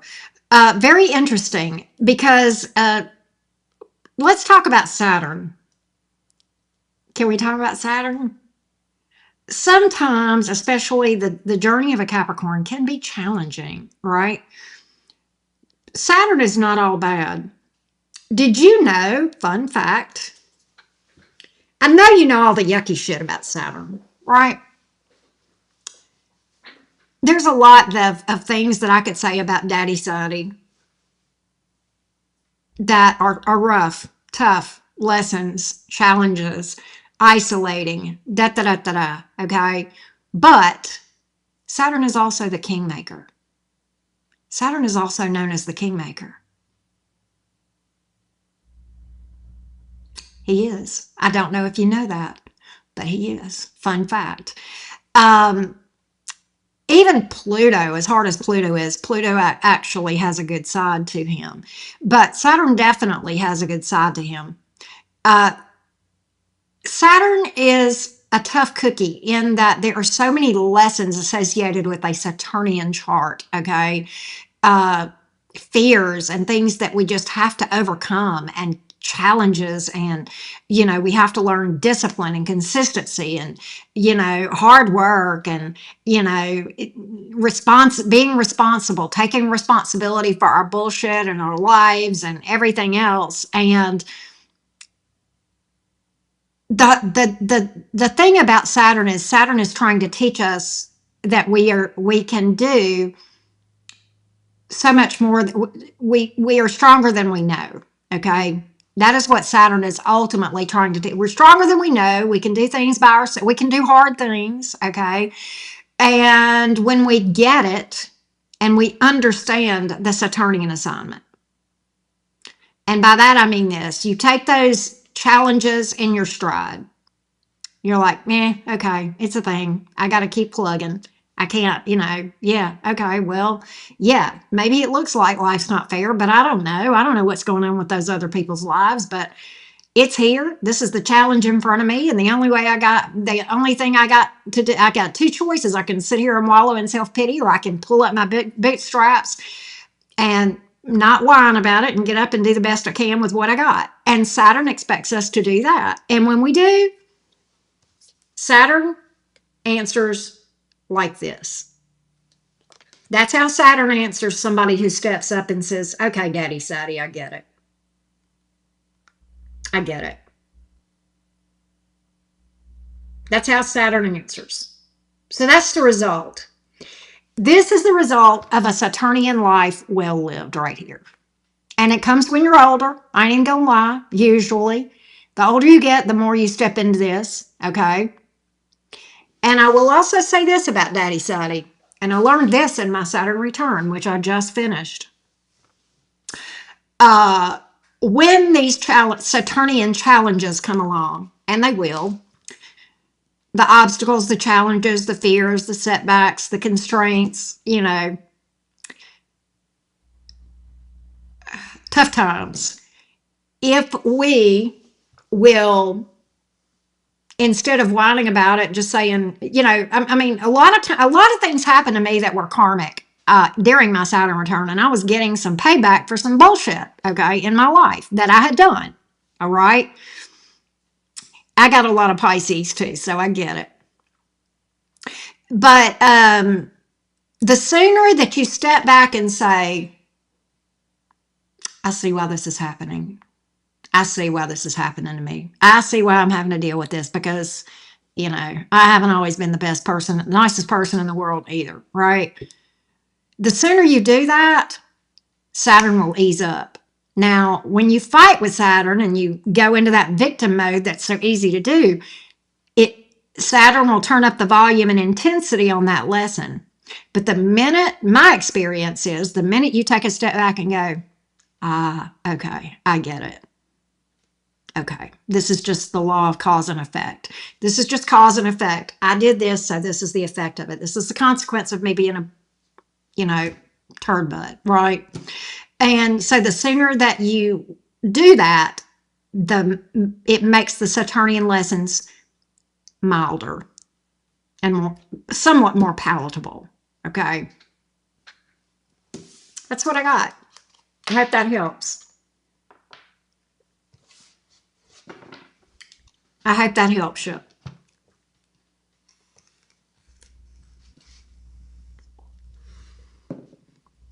All right, let's go to Catherine. And thank you, Phoenix, as always. I appreciate that.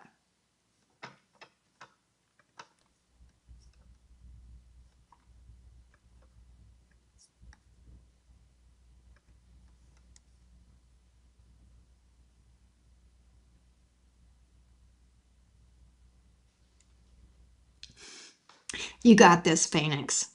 You got this. Good.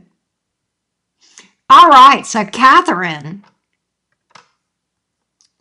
let's see what's up. Catherine says she was born at midnight on the cusp between Aries and Taurus. Fun fact, Catherine, I did not know this, but as I delved into astrology, one of the first things that I heard the real astrologers say is there's no such thing as cusps. And I didn't believe that. I really poo-pooed that, all right? But as I have gotten more into astrology, I've realized that that is true. You absolutely can pin that down if you have your birth time. Well, your exact birth time. You can pin it down, okay? And contrary to what you may believe, if you're on the cusp between Aries and Taurus, let's say if you're in Aries, okay, if on that cusp, you would be on the 29th degree, okay? So that is that's called a critical degree, and it is very intense, okay? And so it's actually more Aries than not, okay? So when we're actually on the cusp, there's more purity there. And if you're a first degree Taurus, which you could be, then the same thing. That is like very, very intense energy as well. So when you get on those critical degrees, the first and the 29th degree, there is intense energy from that zodiac sign. So keep that in mind. Now let's pull you some advice. Hey Shaka, you're Navita. How are you? All right. Let's take a look for Catherine. Tell me about Catherine. What does Catherine need to know? What does Catherine need to know? What does Catherine need to know?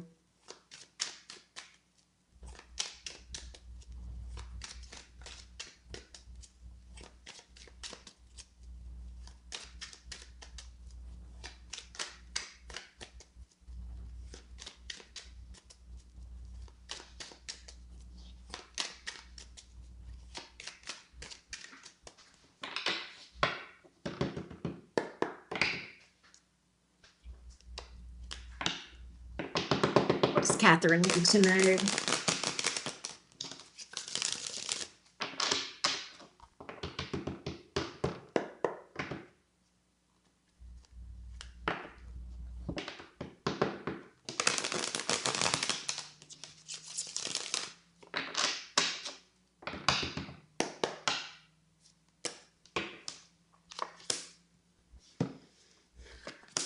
Catherine, you've got some sort of a decision probably coming up soon. I feel like this may have to do with career. Your decision is going to impact how people perceive you, maybe your reputation with the Six of Wands here. That's coming into play. Or it may even be, I'm almost feeling like, okay, with the Two of Swords here, several things. Don't make an immediate decision. I feel like there are some things that you need to think through fully and also delve into a little bit more, because I feel like there's a decision that's going to be in front of you at some point fairly soon. And but you're not going to have all the information and you don't even know that you don't have all the information. Okay. And so there's some things you need to consider. And for some reason, with that Six of Wands here, I mean, it could just be a career decision.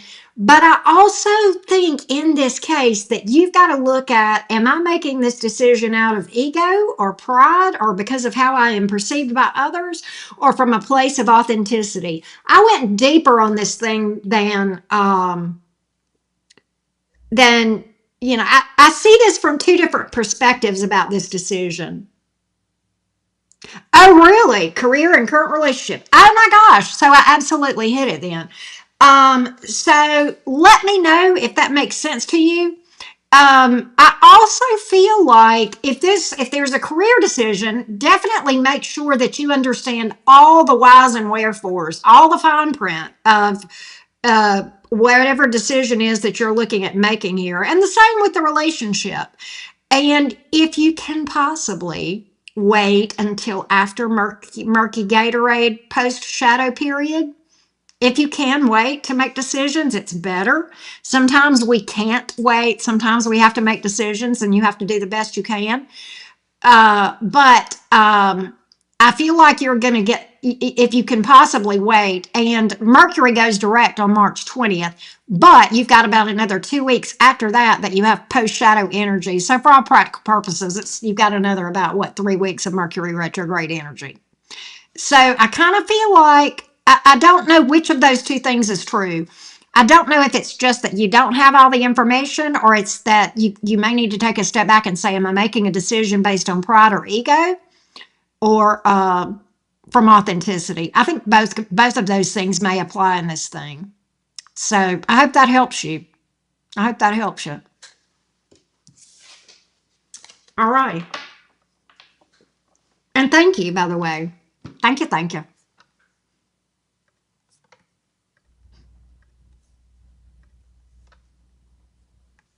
I love these advice spreads. They're fun because it's totally blind, right, for me. And it's funny. The relationship. Let's see, what'd you say now? The relationship is where there's a lack of information. Ah, okay. There you go. There you go. Good. Thank you. Thank you, Catherine. I appreciate you booking. I hope that helped you.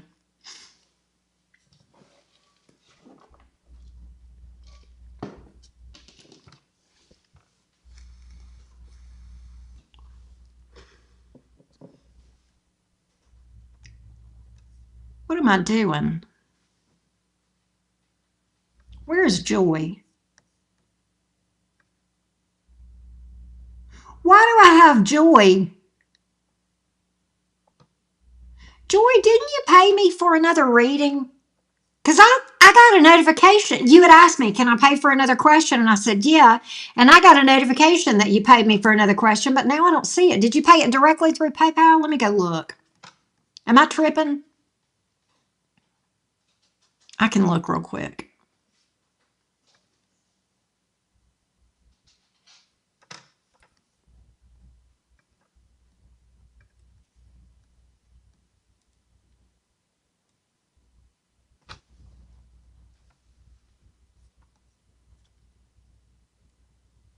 Maybe you paid me on, did you pay me on Cash App? I bet you paid me on Cash App. You did. Okay, Joy. I'm an idiot. I'm an idiot. All right, where's Joy? I need your question, love bug. I got it.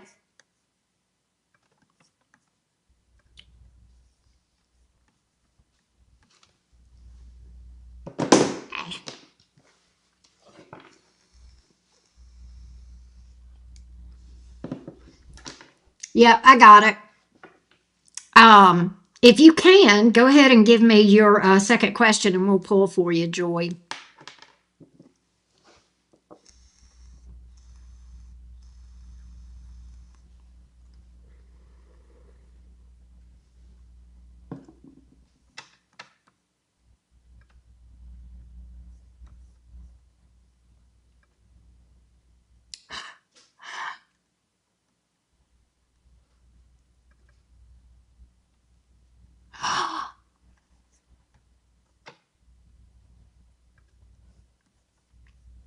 I just saw a really pretty picture.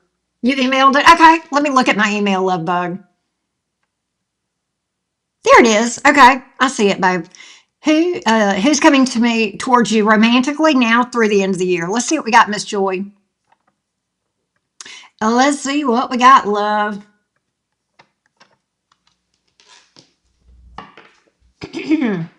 Tell me what Joy can expect in romance from now through the end of the year. Now through the end of the year, Joy. Now through the end of the year. Joy. You're a Virgo. Thank you. You read my mind. I was just like, what's your zodiac sign? Thank you, love. All right. Now through the end of the year with Virgo, Joy the Virgo. Now through the end of the year with Joy the Virgo, romantically. What can I tell Joy?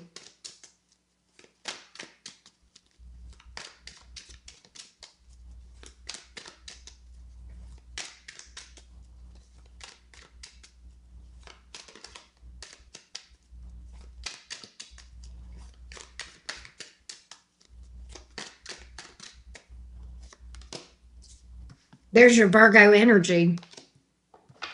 Now through the end of the year. Now through the end of the year. Joy.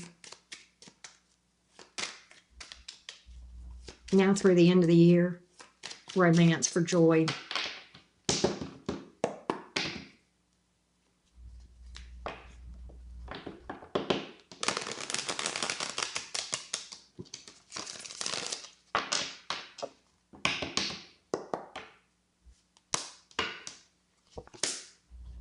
Somebody new. What is that?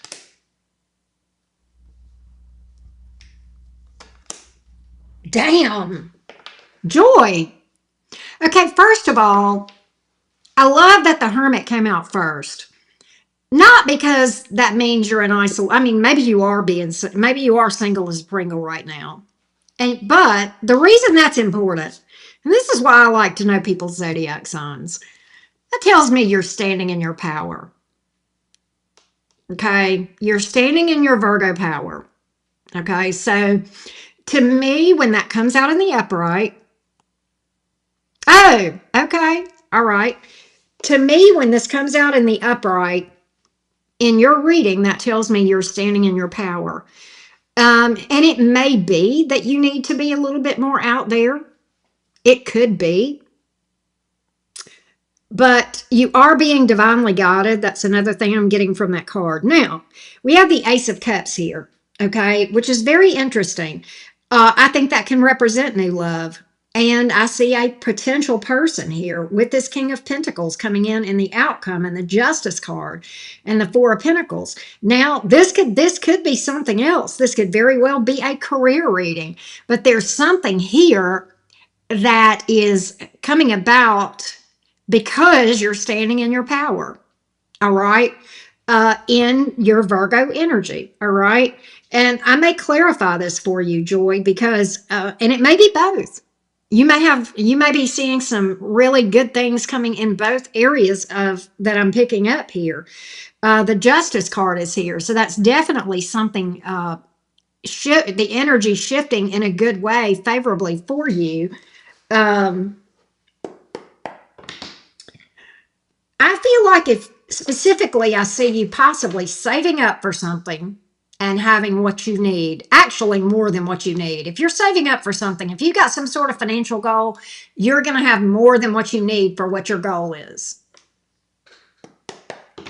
All right, let's see. Tell me more about this Ace of Cups. That's also a self-love card. And that needs to be a focus of yours, okay?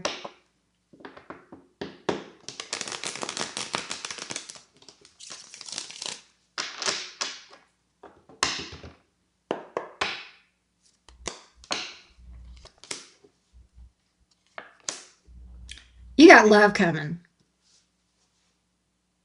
And I don't think you've met this person. I think this is an unknown. This is love. You got a relationship. I think this is an unknown.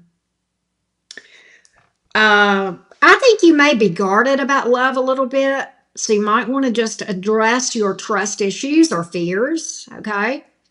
Now I want to delve into this Pentacles. I want to delve more into this. I want to delve more into these Pentacles.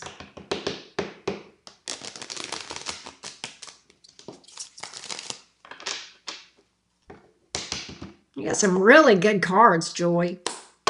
Pretty amazing. My God. Joy. Can I be you? Holy shit. It's both, my friend. It's both. Your money is turning around. in a good way. There may be some sort of a windfall coming your way. For that to be, there's a wish around money coming true for you. There's something that you've been wanting. I don't know if this makes any sense to you, but yeah, you're coming over you're getting over a major tough spot. Damn. The star, the ace of wands, it may be like a new job or a new career. There's something here in your future. Your future is so bright you gotta wear shades. Holy shit. Joy, I don't get readings like this all that much. So when I do, I get a little bit animated. I'm pretty excited for you. It looks like a good year for you. It looks like a good year. I think both of these are true. I'm glad I delved into this in more detail. Ten of Pentacles, King of Pentacles, Nine of Cups. Good gosh. So remain optimistic, my little Virgo friend. Remain optimistic. The advice of the Star card, your best days are in front of you. Without a doubt. It's going to be a good year for Joy. Gosh.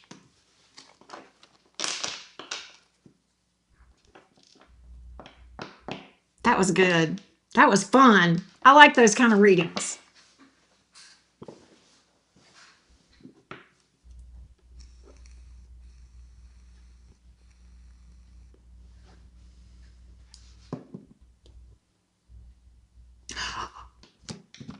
Do you see that? Do you see what? Okay, that's Meraki Healing Hearts. Joy, if you don't know, her name is Melissa, Meraki Healing Arts. She said, Auntie, seeing her walking, holding hands with someone in the fall near a lake, very pretty. Heard Thanksgiving, saw a cornucopia, which is, abundance too. Joy, Melissa of Meraki Healing Arts is very psychic, like incredibly gifted. So if she saw that, I put stock in Melissa and what she tells me, Meraki Healing Arts. Okay. I don't take her predictions with a grain of salt. I don't. That's what I got. I got you, Jennifer.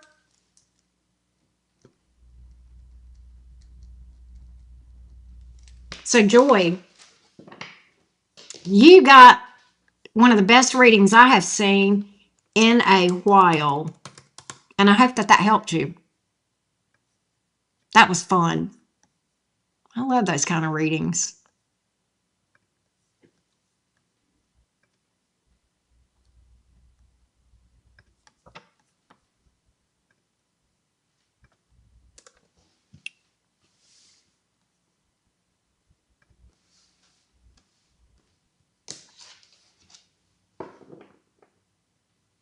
Of course. Thank you for booking, as always. As always. Thank you. Joy, you better keep me posted. I want to hear back from you. Yes, great things are coming, Joy. Just relax into it. Perfect advice. Perfect advice. Just enjoy. It's time for you to experience abundance in all areas of your life. I love that. What a reading. All right, Melissa. Speaking of Melissa, let's see here. Okay, so Melissa.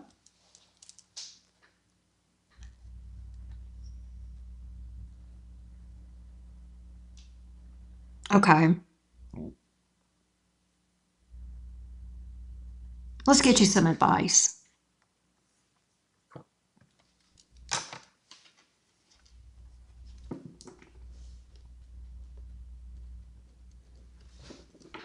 What does Melissa, how does Melissa need to approach tomorrow? How does Melissa need to approach things?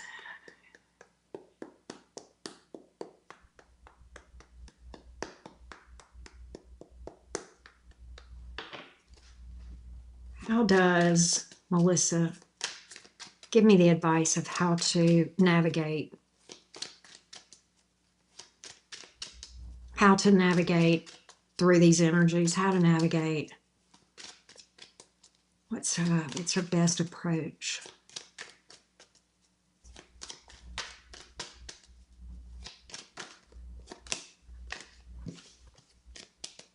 What's her best approach? You're all up in your emotions.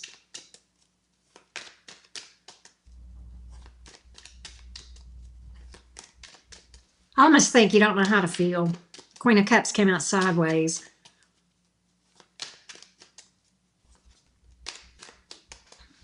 Which is odd. Maybe you're feeling several things at once. How to navigate this. How to navigate this.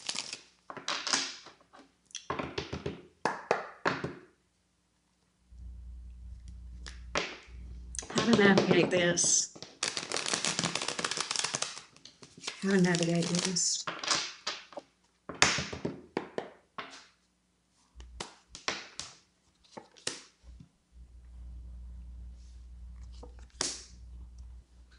Not alone. Not alone. You don't navigate this alone. Ten of Cups, Ten of Pentacles. Temperance in the reverse. Six of Cups. Oh.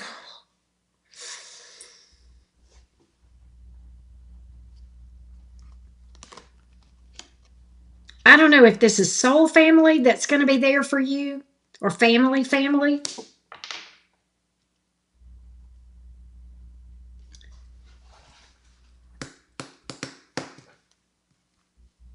I'm also getting this. I don't know if this makes sense to you, Melissa. Don't hole up in the house. Four of Wands in the reverse. Don't hole up in the house. You might want to navigate this in a healthy, active way, like the energies, if that makes sense. It might behoove you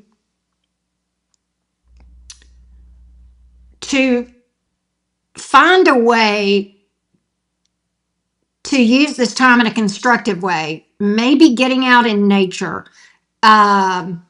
Maybe having coffee with a friend that means a lot to you. Maybe family support. Okay, yeah. And I think, there's we don't want to spiritually bypass, okay? We don't. But at the same time, there's that balance, right? Where I feel like I'm needing to remind you to, yes, when we're dealing with hard energies, solitude is definitely important. We know that. But don't forget the flip side and the balance of doing things constructive for yourself, maybe physical activity even. And I know that, with the health issues, you may not be able to do that, but maybe getting out in nature, or what's a good thing? I don't know. Hell, I'm sitting here thinking look, my brain is, sometimes sitting around a table playing Uno with a couple of your family friends can be uplifting, or putting a puzzle together, a jigsaw puzzle together. I'm just making up stuff, sometimes going for a drive. And because I think there's that balance of, we definitely have to face things, but then we also have to have time away from things to relieve that stress and make us remember that there are reasons to smile in life. I don't know if this is making any sense or not, Melissa, but that's what I'm getting. Definitely family support. So I definitely not alone. Surrounded by people that are your team. Okay. But I feel like this is not a day to hermit up, if that makes sense.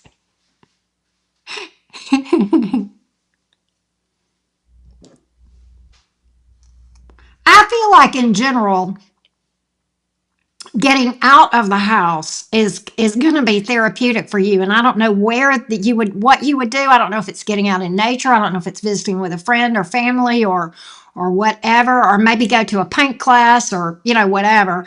But I think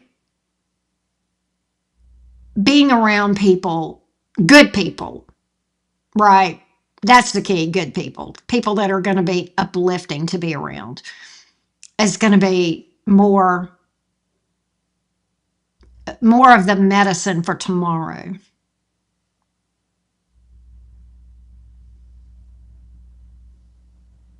I gotcha.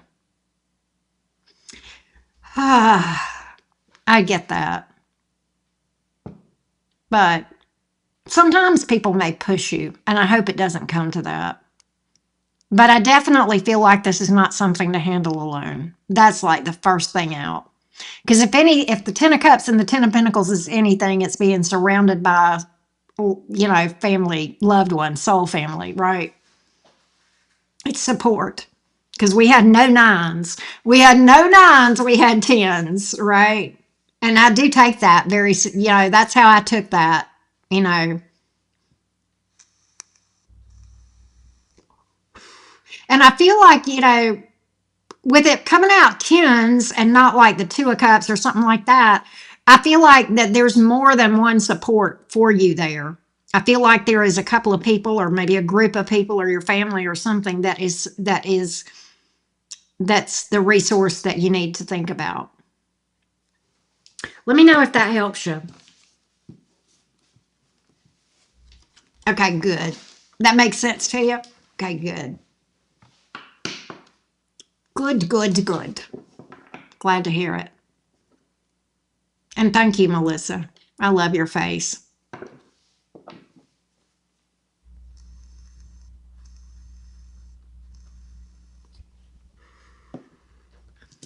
It's always is an honor.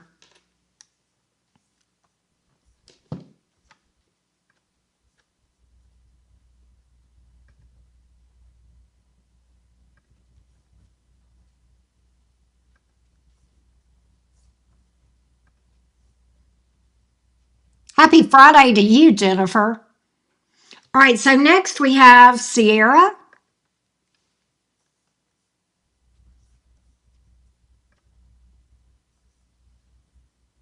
Thank you, love. Oh, thank you, love. All right, Miss Sierra. Thanks, love. All right, so Sierra is a Leo. We want to find out about Sam and Sierra. Let's find out, Miss Sierra. Let's see what's up. Do we have a reconciliation here? Let's see what's up, beautiful. Sierra the Leo and Sam. What do we see in the future for these two? What do we see in the future for these two? Sierra and Sam. What do we see in the future for Sierra and Sam? What do we see in the future for Sierra and Sam? What do we see in the future for Sierra and Sam? What do we see in the future for Sierra and Sam?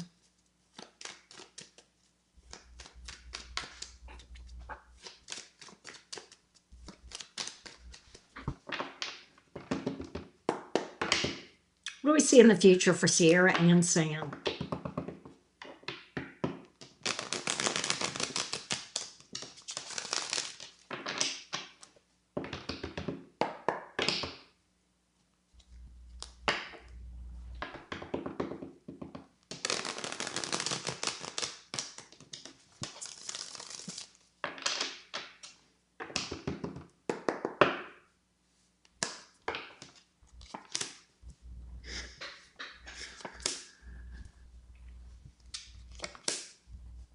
Six of Pentacles, the Empress, the Queen of Swords in the reverse.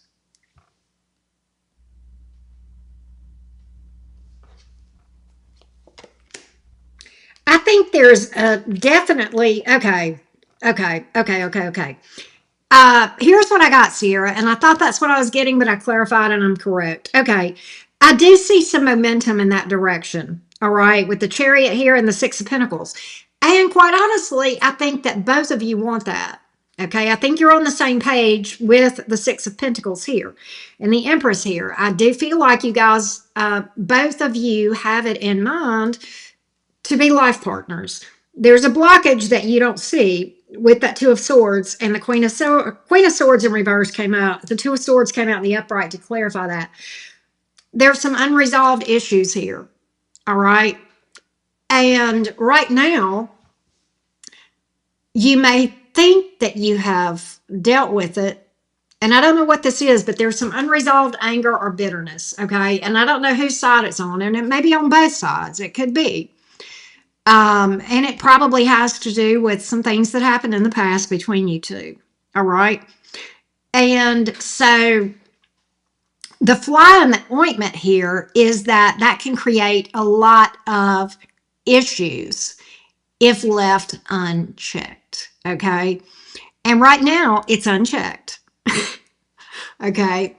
And so it's very important to process through the root cause of this resentment, anger, bitterness. Okay. And because you can't just say, I'm not going to be bitter, I'm going to forgive. You got to go beneath the surface. Healing requires work. And that's what we're talking about right now is shadow work, which is healing. And I think that both of you are going to be on the same page. I think you both want this, and likely you have emotion for each other. But I think those unresolved issues could create toxicity between you two as you are trying to navigate this thing. All right. And I don't think whoever this is, and again, it could be both of you don't see this. That's why the Two of Swords is here. And the reason you don't see, and you even see there's a blindfold usually on the Two of Swords. And the reason you don't see this is because this stuff is in the subconscious. We bury this stuff, right? We think we've dealt with it, but we haven't. The shadow is a tricky thing, right? But that's why shadow work is so important, because it keeps us from having repeating experiences. Because right now, whatever it is that is at the root of this, okay, whatever caused the anger, the resentment, the bitterness, okay, with that still being here, buried, there could be a little bit of both. Yeah, and usually that's the case. But right now, whatever caused this, and I'm just going to be hypothetical. Let's say that you guys, let's say that in the past, maybe he said mean things. Okay. Maybe he talked mean to you. That's the issue. And maybe you've got bitterness about that. I'm just making this up, but whatever the issue is, okay, whatever happened, right now, you're in vibrational alignment for that to happen again. So as much as somebody might try to change, you can't change until you go beneath the surface. You can't treat the behavior. You got to treat the symptom, which is the wound. You've got to treat the wound or you'll repeat it, right? So whatever the fly is in the ointment that caused this bitterness, okay, whatever that behavior is, you will have a repeat of it if you're not careful. Okay, that's the tricky part around reconciliations. Very few, I've actually delved into this, how many reconciliations actually make it. And it's like around 1%. And that's why, because people don't do the work. And the problem that was there before is going to reappear, right? So that's not to say that it has to be that way. But you and Sam would both have to do some shadow work in order to disrupt the current energetic vibration and get yourself in a place for success. And you need to do that regardless of if you reconcile with Sam or not, because you'll have the same experience with a new person. There's actually a meme that floats around that says you'll have the same experience over and over again until you learn a lesson, and that's what that's talking about. So regardless, get on some shadow work. I hope that helps you. I hope that helps you.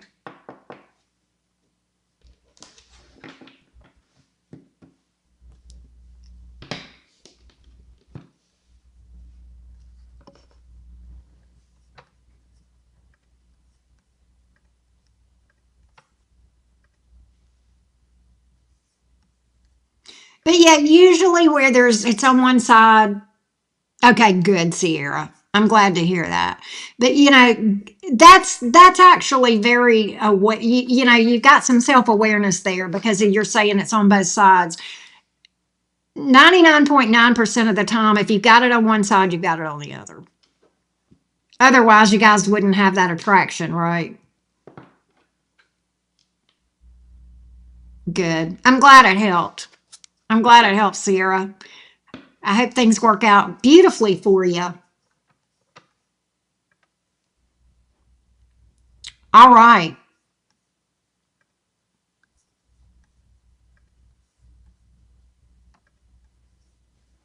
Let me get a sip of tea and then we're on Tina.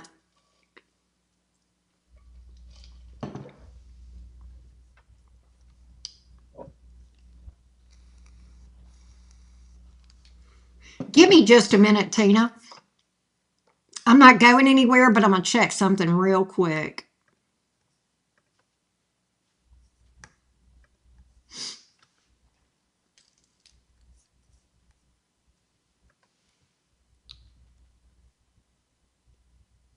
Oh, I love that. Melissa, that's awesome. That is such good news. So you're there for sure. Good. Good, good, good.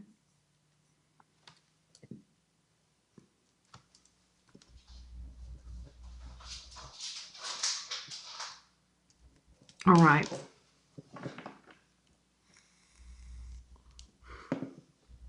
We are going to Tina now. And Tina is a Gemini and wanting to know what is coming toward her in love.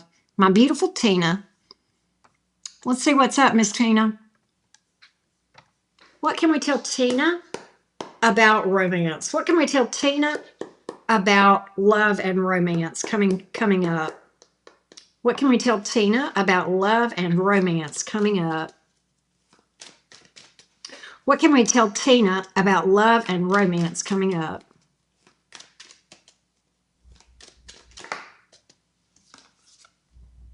Something new.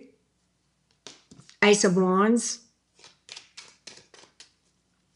What can we tell Tina the Gemini about romance?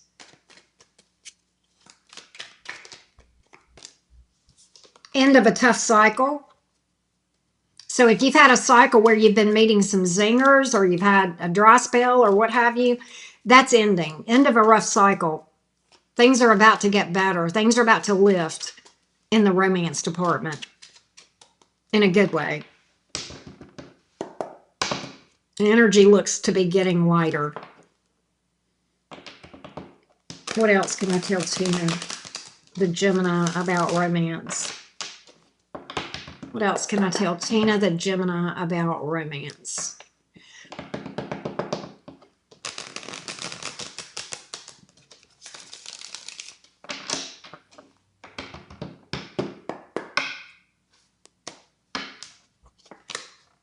A couple of people are going to be coming toward you. Yes, I think so. The end of zingers. You've got a couple of people. Two new people. Two new people. I've got an Ace of Wands and an Ace of Pentacles. My cards are telling me to tell you, with the Two of Pentacles, take it slow. Take it slow. I think one of these is going to be a quicker mover than the other one. Don't let somebody rush you, all right? Somebody here with the King of Pentacles is very stable, very steadfast. Justice. Damn. So I like the Ace of Pentacles the best. I think it's the slower of the two. I almost feel like this, Tina. I think you may have a new person that comes towards you that might be fun. And they may move kind of fast. And it may even be a fling or something that fizzles or something. Or they may try to rush you. Okay. It could be one of those things. And then I think, but my cards are saying, Don't put all your eggs in that basket, Two of Pentacles, because something more stable is coming. And that's when I got that King of Pentacles, Ace of Pentacles. So there is, I think you've got one, and I don't even know if this is a zinger, this Ace of Wands. I don't get this being a zinger. I don't get anything bad about the Ace of Wands. I just feel like this might be something short-lived. It is. It is. But I get that you and this Ace of Wands become friends, which is crazy. Geminis can do that though, Tina. You know that. Um, I think what you're going to realize with that Ace of Wands, what it's going to turn out to be, that Ace of Wands, they may decide I'm not over my ex or something like that. But I don't think it's a bad person. I don't see you getting heartbroken over it. I just feel like, but I also just with that Two of Pentacles, it's like, just hold on a minute. Don't get discouraged over this thing, that this thing didn't work out. And then this Ace of Wands, Ace of Pentacles, King of Pentacles come along. So there is something here. There's a wish with the Nine of Cups, all right? So I do predict a relationship with that King of Pentacles. I do. I do. That was the Empress, all right? This one's going to be a bit of a slow mover. I'm going to be real with you. This may be more like end of yearish. I know you didn't specify a time frame, but I'm just getting that this King of Pentacles, Ace of Pentacles feels like months down the road. Ace of Wands probably fairly soon. I hope that helps you.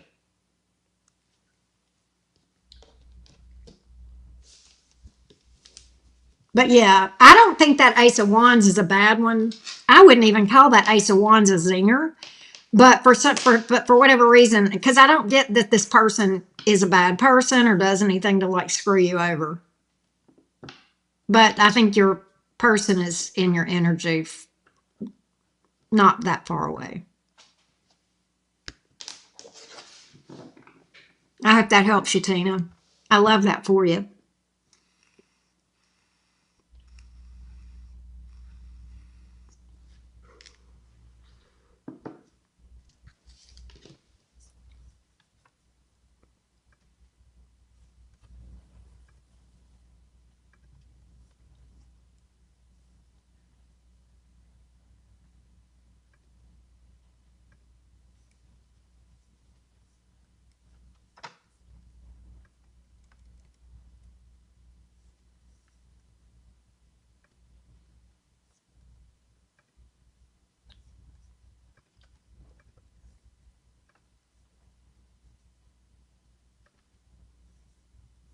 Love, love, love it.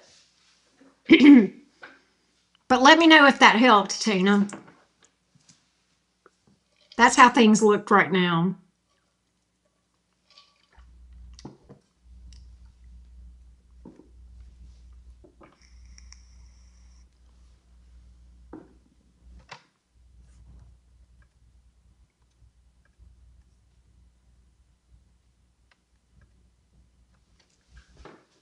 All right, and we are getting ready to read for Jennifer, the Sagittarius.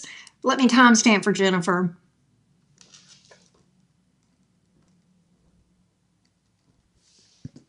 All right. Jennifer has asked for a general love reading, so we'll see what we can find out for Jennifer the Sagittarius. What does Jennifer the Sagittarius need to know about romance? What does Jennifer the Sagittarius need to know about romance? What does Jennifer the Sagittarius need to know about romance? Of course. What does Jennifer the Sagittarius need to know about romance? The Sagilicious. Swagilicious, right?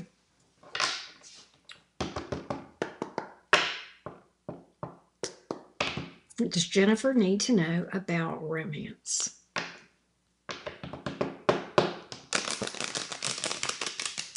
What does Jennifer need to know about romance? What does Jennifer need to know about romance? Jennifer the Sagittarius.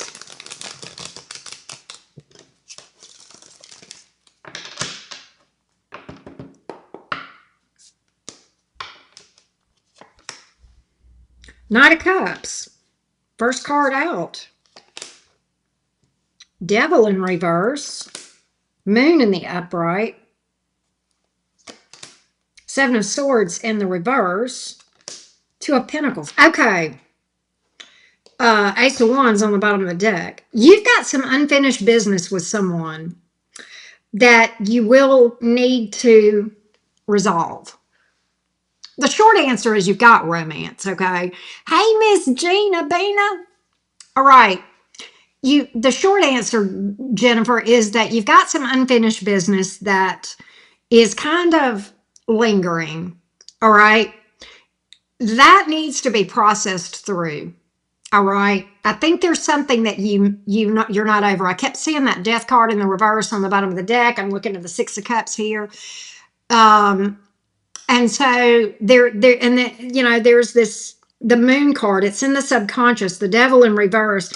There's a need to work through some shadow work, and the Seven of Swords in reverse. Kind of delve in and do some integration in the shadow work, okay? You have a second energy here with the Two of Pentacles. So the Two of Pentacles in this case is saying take things slow around romance and make sure you clean up this one thing. But you do have this new thing here with the Ace of Wands. That was on the bottom of the deck too. And the Knight of Cups came out.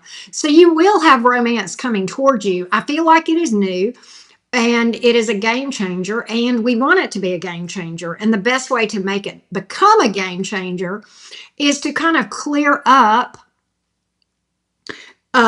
this energy that's residual from a person. I don't know in what way you're not worked through this. It could be that you're, maybe still have some unresolved emotions, pain, missing somebody, wishing for different, that kind of thing. There's just that lingering energy. Okay.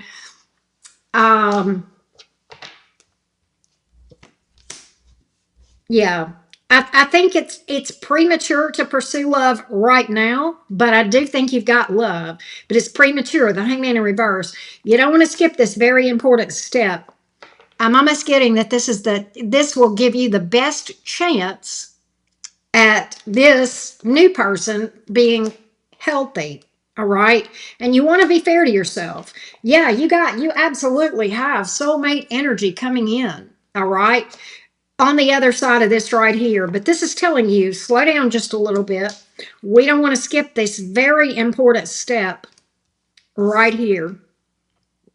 Okay.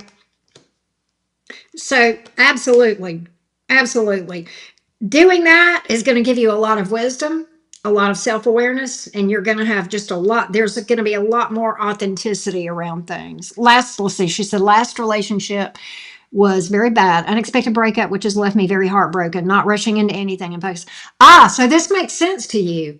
This absolutely makes sense to you. Okay. So this actually is on point with what you're feeling too, that you're not really needing to rush in. Good. Will you be in love again? Yes. Yes, you will. Oh, yes, you will. And it'll be a game changer. And the reason it'll be a game changer is because you're taking your time and you're working on you. That's why. I love that.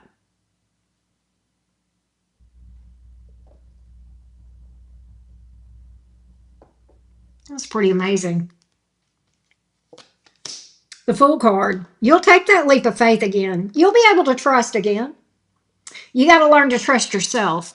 Because if you take a leap of faith with someone, see, I had to learn this about trust issues. This was something I had to learn about trust. We talk about trust issues a lot, but we really don't delve into the real issue around trust issues. And I'm about to delve into that for a minute. We never know what a person is going to do at the end of the day. We don't. You never know. Everybody is capable of being a twat waffle, ourselves included, right? But at the end of the day, You've got to be so secure within your love of yourself and the way you value yourself that even if a person pulls the rug out from under you, you got you. Because nobody, if you get this right, if you get this thing right, nobody's going to love you like you can love yourself. You'll get to that place and you'll know that who you really got to trust to have your back is not the other person, but you. And as long as you got your back, it may not be an easy thing if somebody pulls the rug out, but it's a lot easier than before we worked on ourselves and we had self-love and self-respect and we valued ourselves and that sort of thing. And so at the end of the day, you've got to be your own safety net. That's trust issues. That's me. That's the cottage version of trust issues. But you'll take that leap of faith. You'll do it. And you'll have yourself. You'll have your back. You'll be okay. Because Jennifer's got you. Jennifer loves you more than anybody ever will, or she will, depending on where you are on this thing. I hope that helps you.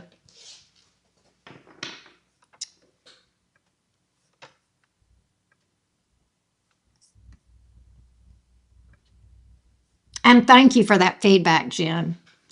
All right. And Elizabeth has booked for advice. Elizabeth is a Gemini, so let me timestamp for Elizabeth real quick.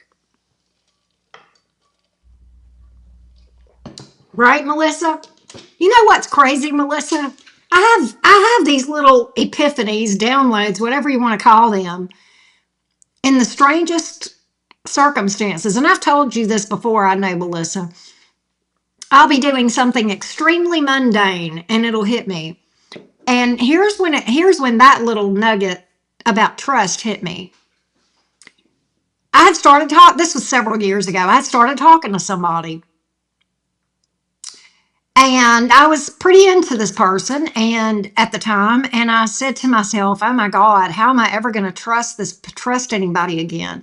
And I pondered on that for several days because I knew I was struggling with trust issues, right? And I was driving and I pulled up in my driveway and it wasn't a particular song that was playing, but I pulled up in my driveway. I had gone somewhere and I pulled up in my driveway and I turned off the car and I was just sitting there a minute and it hit me. You've got to learn to trust yourself. You've got to learn to trust you. You've got to learn that you've got to have your back. And that's whenever the aha moment on that came. Thank you, Melissa. Thank you. Thank you. Thank you. Thank you. Thank you. All right. Elizabeth is next.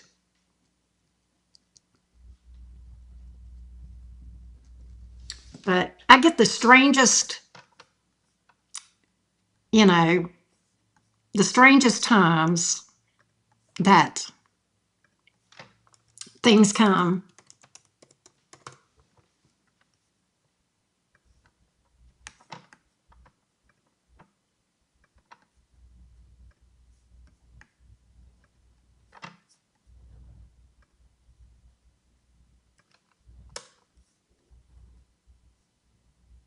There we go.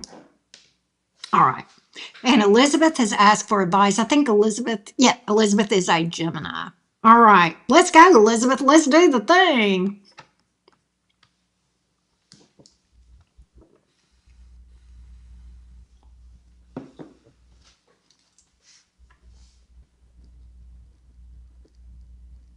All right. Here we go.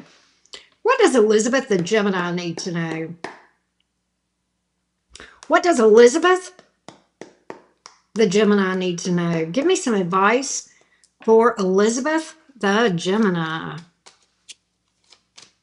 Give me some advice for Elizabeth the Gemini. Give me some advice for Elizabeth the Gemini. Oh, thanks. All right. Elizabeth the Gemini. What does Elizabeth the Gemini need to know? What does Elizabeth the Gemini need to know? Not every cup that's offered to you needs to be taken. I'm going to get some more. Hold on, I'm going to elaborate on that. Just because it crosses your path as an option doesn't mean it's for you. That could be love. That could be a direction. That could be a job, an option.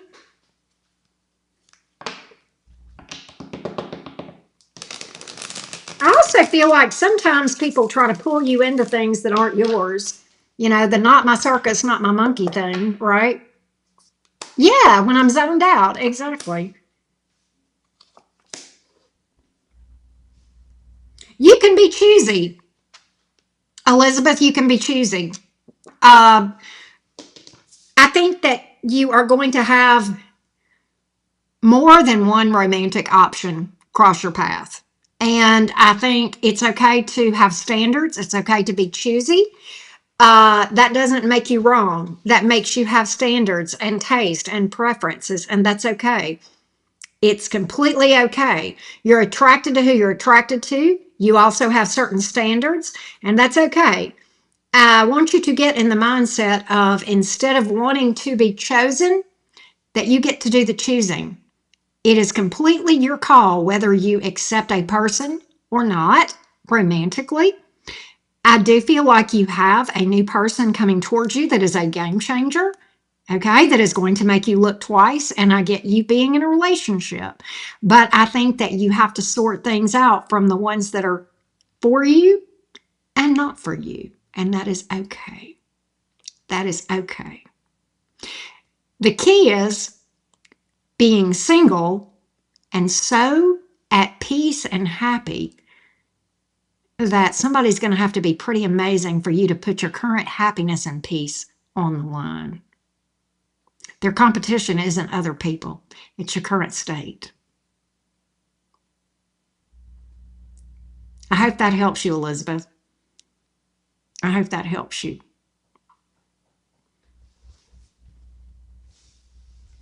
Stand in your power, my little Gemini friend. Stand in your power. King of Swords. You can, this, by the way, I don't read gender with tarot, so this is air energy at its finest. Be wise. Be discerning. Be selective. And it's okay. I hope that helps. Really? That resonate? Okay, good. Good, good, good. I hope that helped you. Your profile picture is so pretty,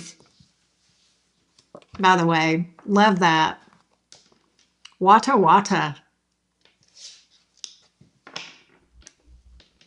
I'm glad that was helpful for you.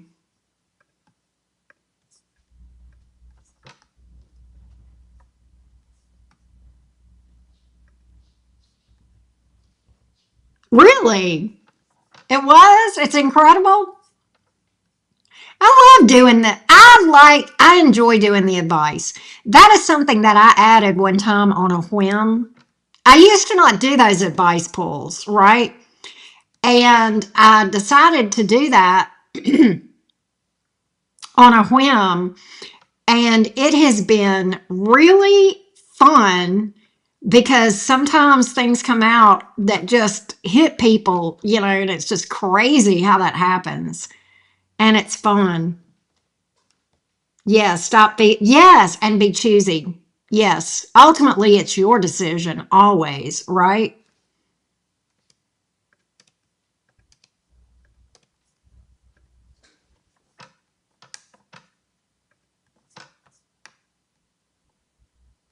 Absolutely. All right. Guess what we're doing? We're wrapping it up.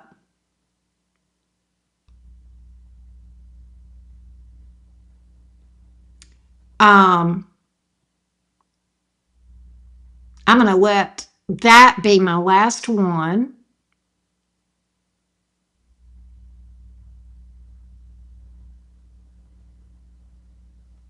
Thank you. Thank you so much. I appreciate that.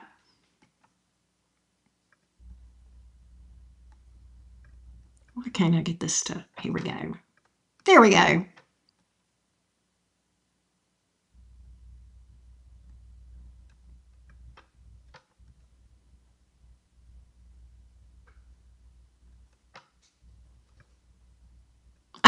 Here's what I want. Okay. All right, good deal. But thank you too. Thank you, thank you. I appreciate it.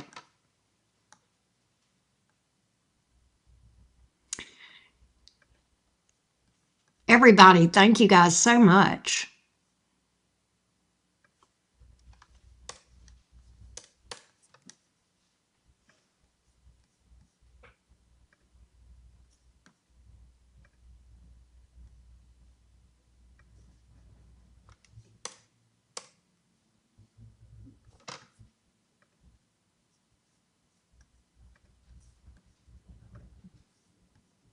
All right. But yeah, Melissa, I always get those downloads like in the strangest, at the strangest times, in the strangest ways. I'll just be zoned out and just, I almost think that's why that we're more open than we realize when we're zoned out, right? I think we really are. It's in those really unusual times where you're like, oh, okay. I think a lot of times downloads like that are past life memories, things we've learned in the past, and they just come back to us and we're like, oh, okay, yeah.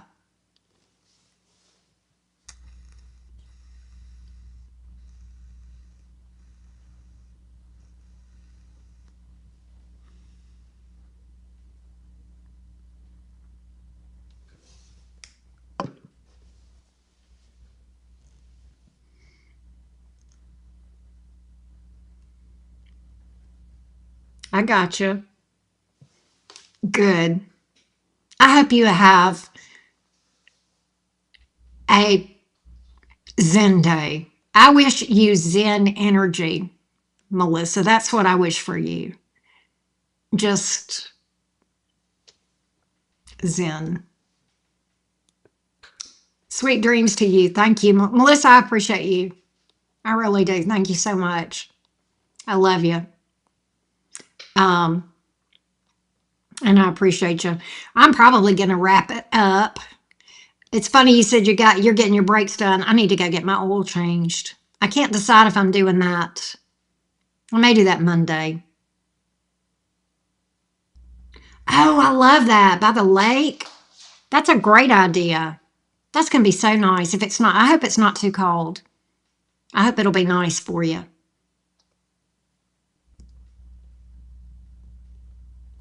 Oh, Gina, thank you, baby girl.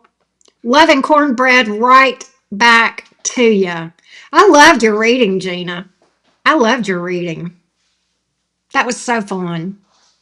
Yeah, zoned out, tapped in. Sometimes I think that's the best way, right?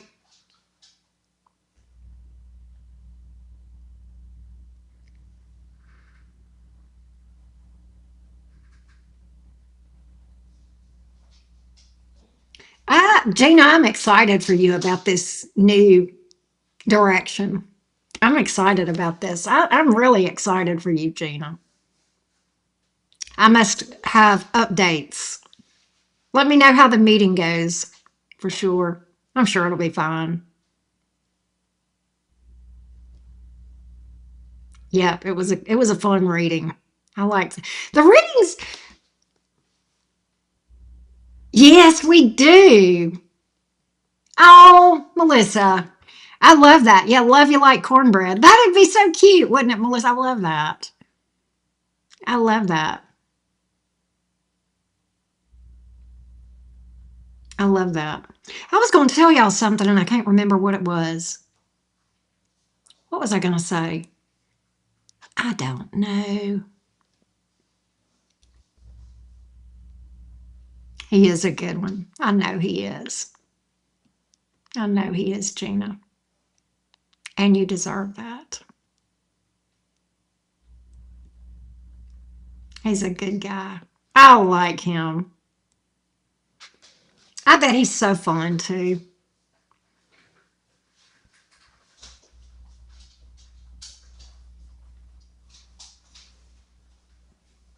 That's so cute, Gina. You tell him that. Love you like cornbread. That's so cute. Now I'm eating cornbread. Oh, I know what I was going to say. Melissa, did you notice the energy being better tonight than it has been in a while. I know the readings, we had some really good readings, but did you notice? I don't know. I feel like I'm going to be just straight up. I feel like my energy's better than it has been in a while. I don't think my energy has been bad, but I just feel like it's better. You'll have to let me know if that makes sense to you, Melissa. I know you're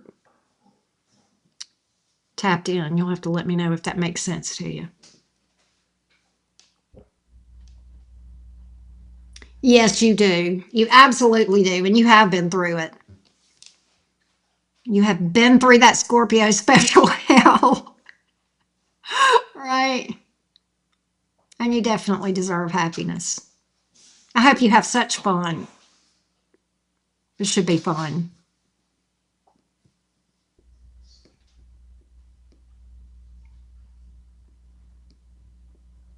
You are. I agree. You're a marketing genius. That'd be so cute.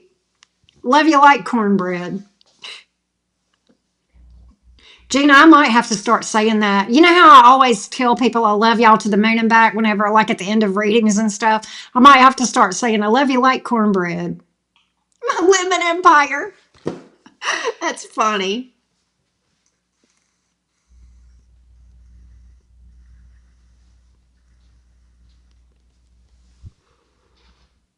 Yeah, we would have a piece of cornbread on the picture and a lemon picture. I get the impression that you have yeah, they're going to love him. They will definitely love him. What's not to love? That's going to be so nice.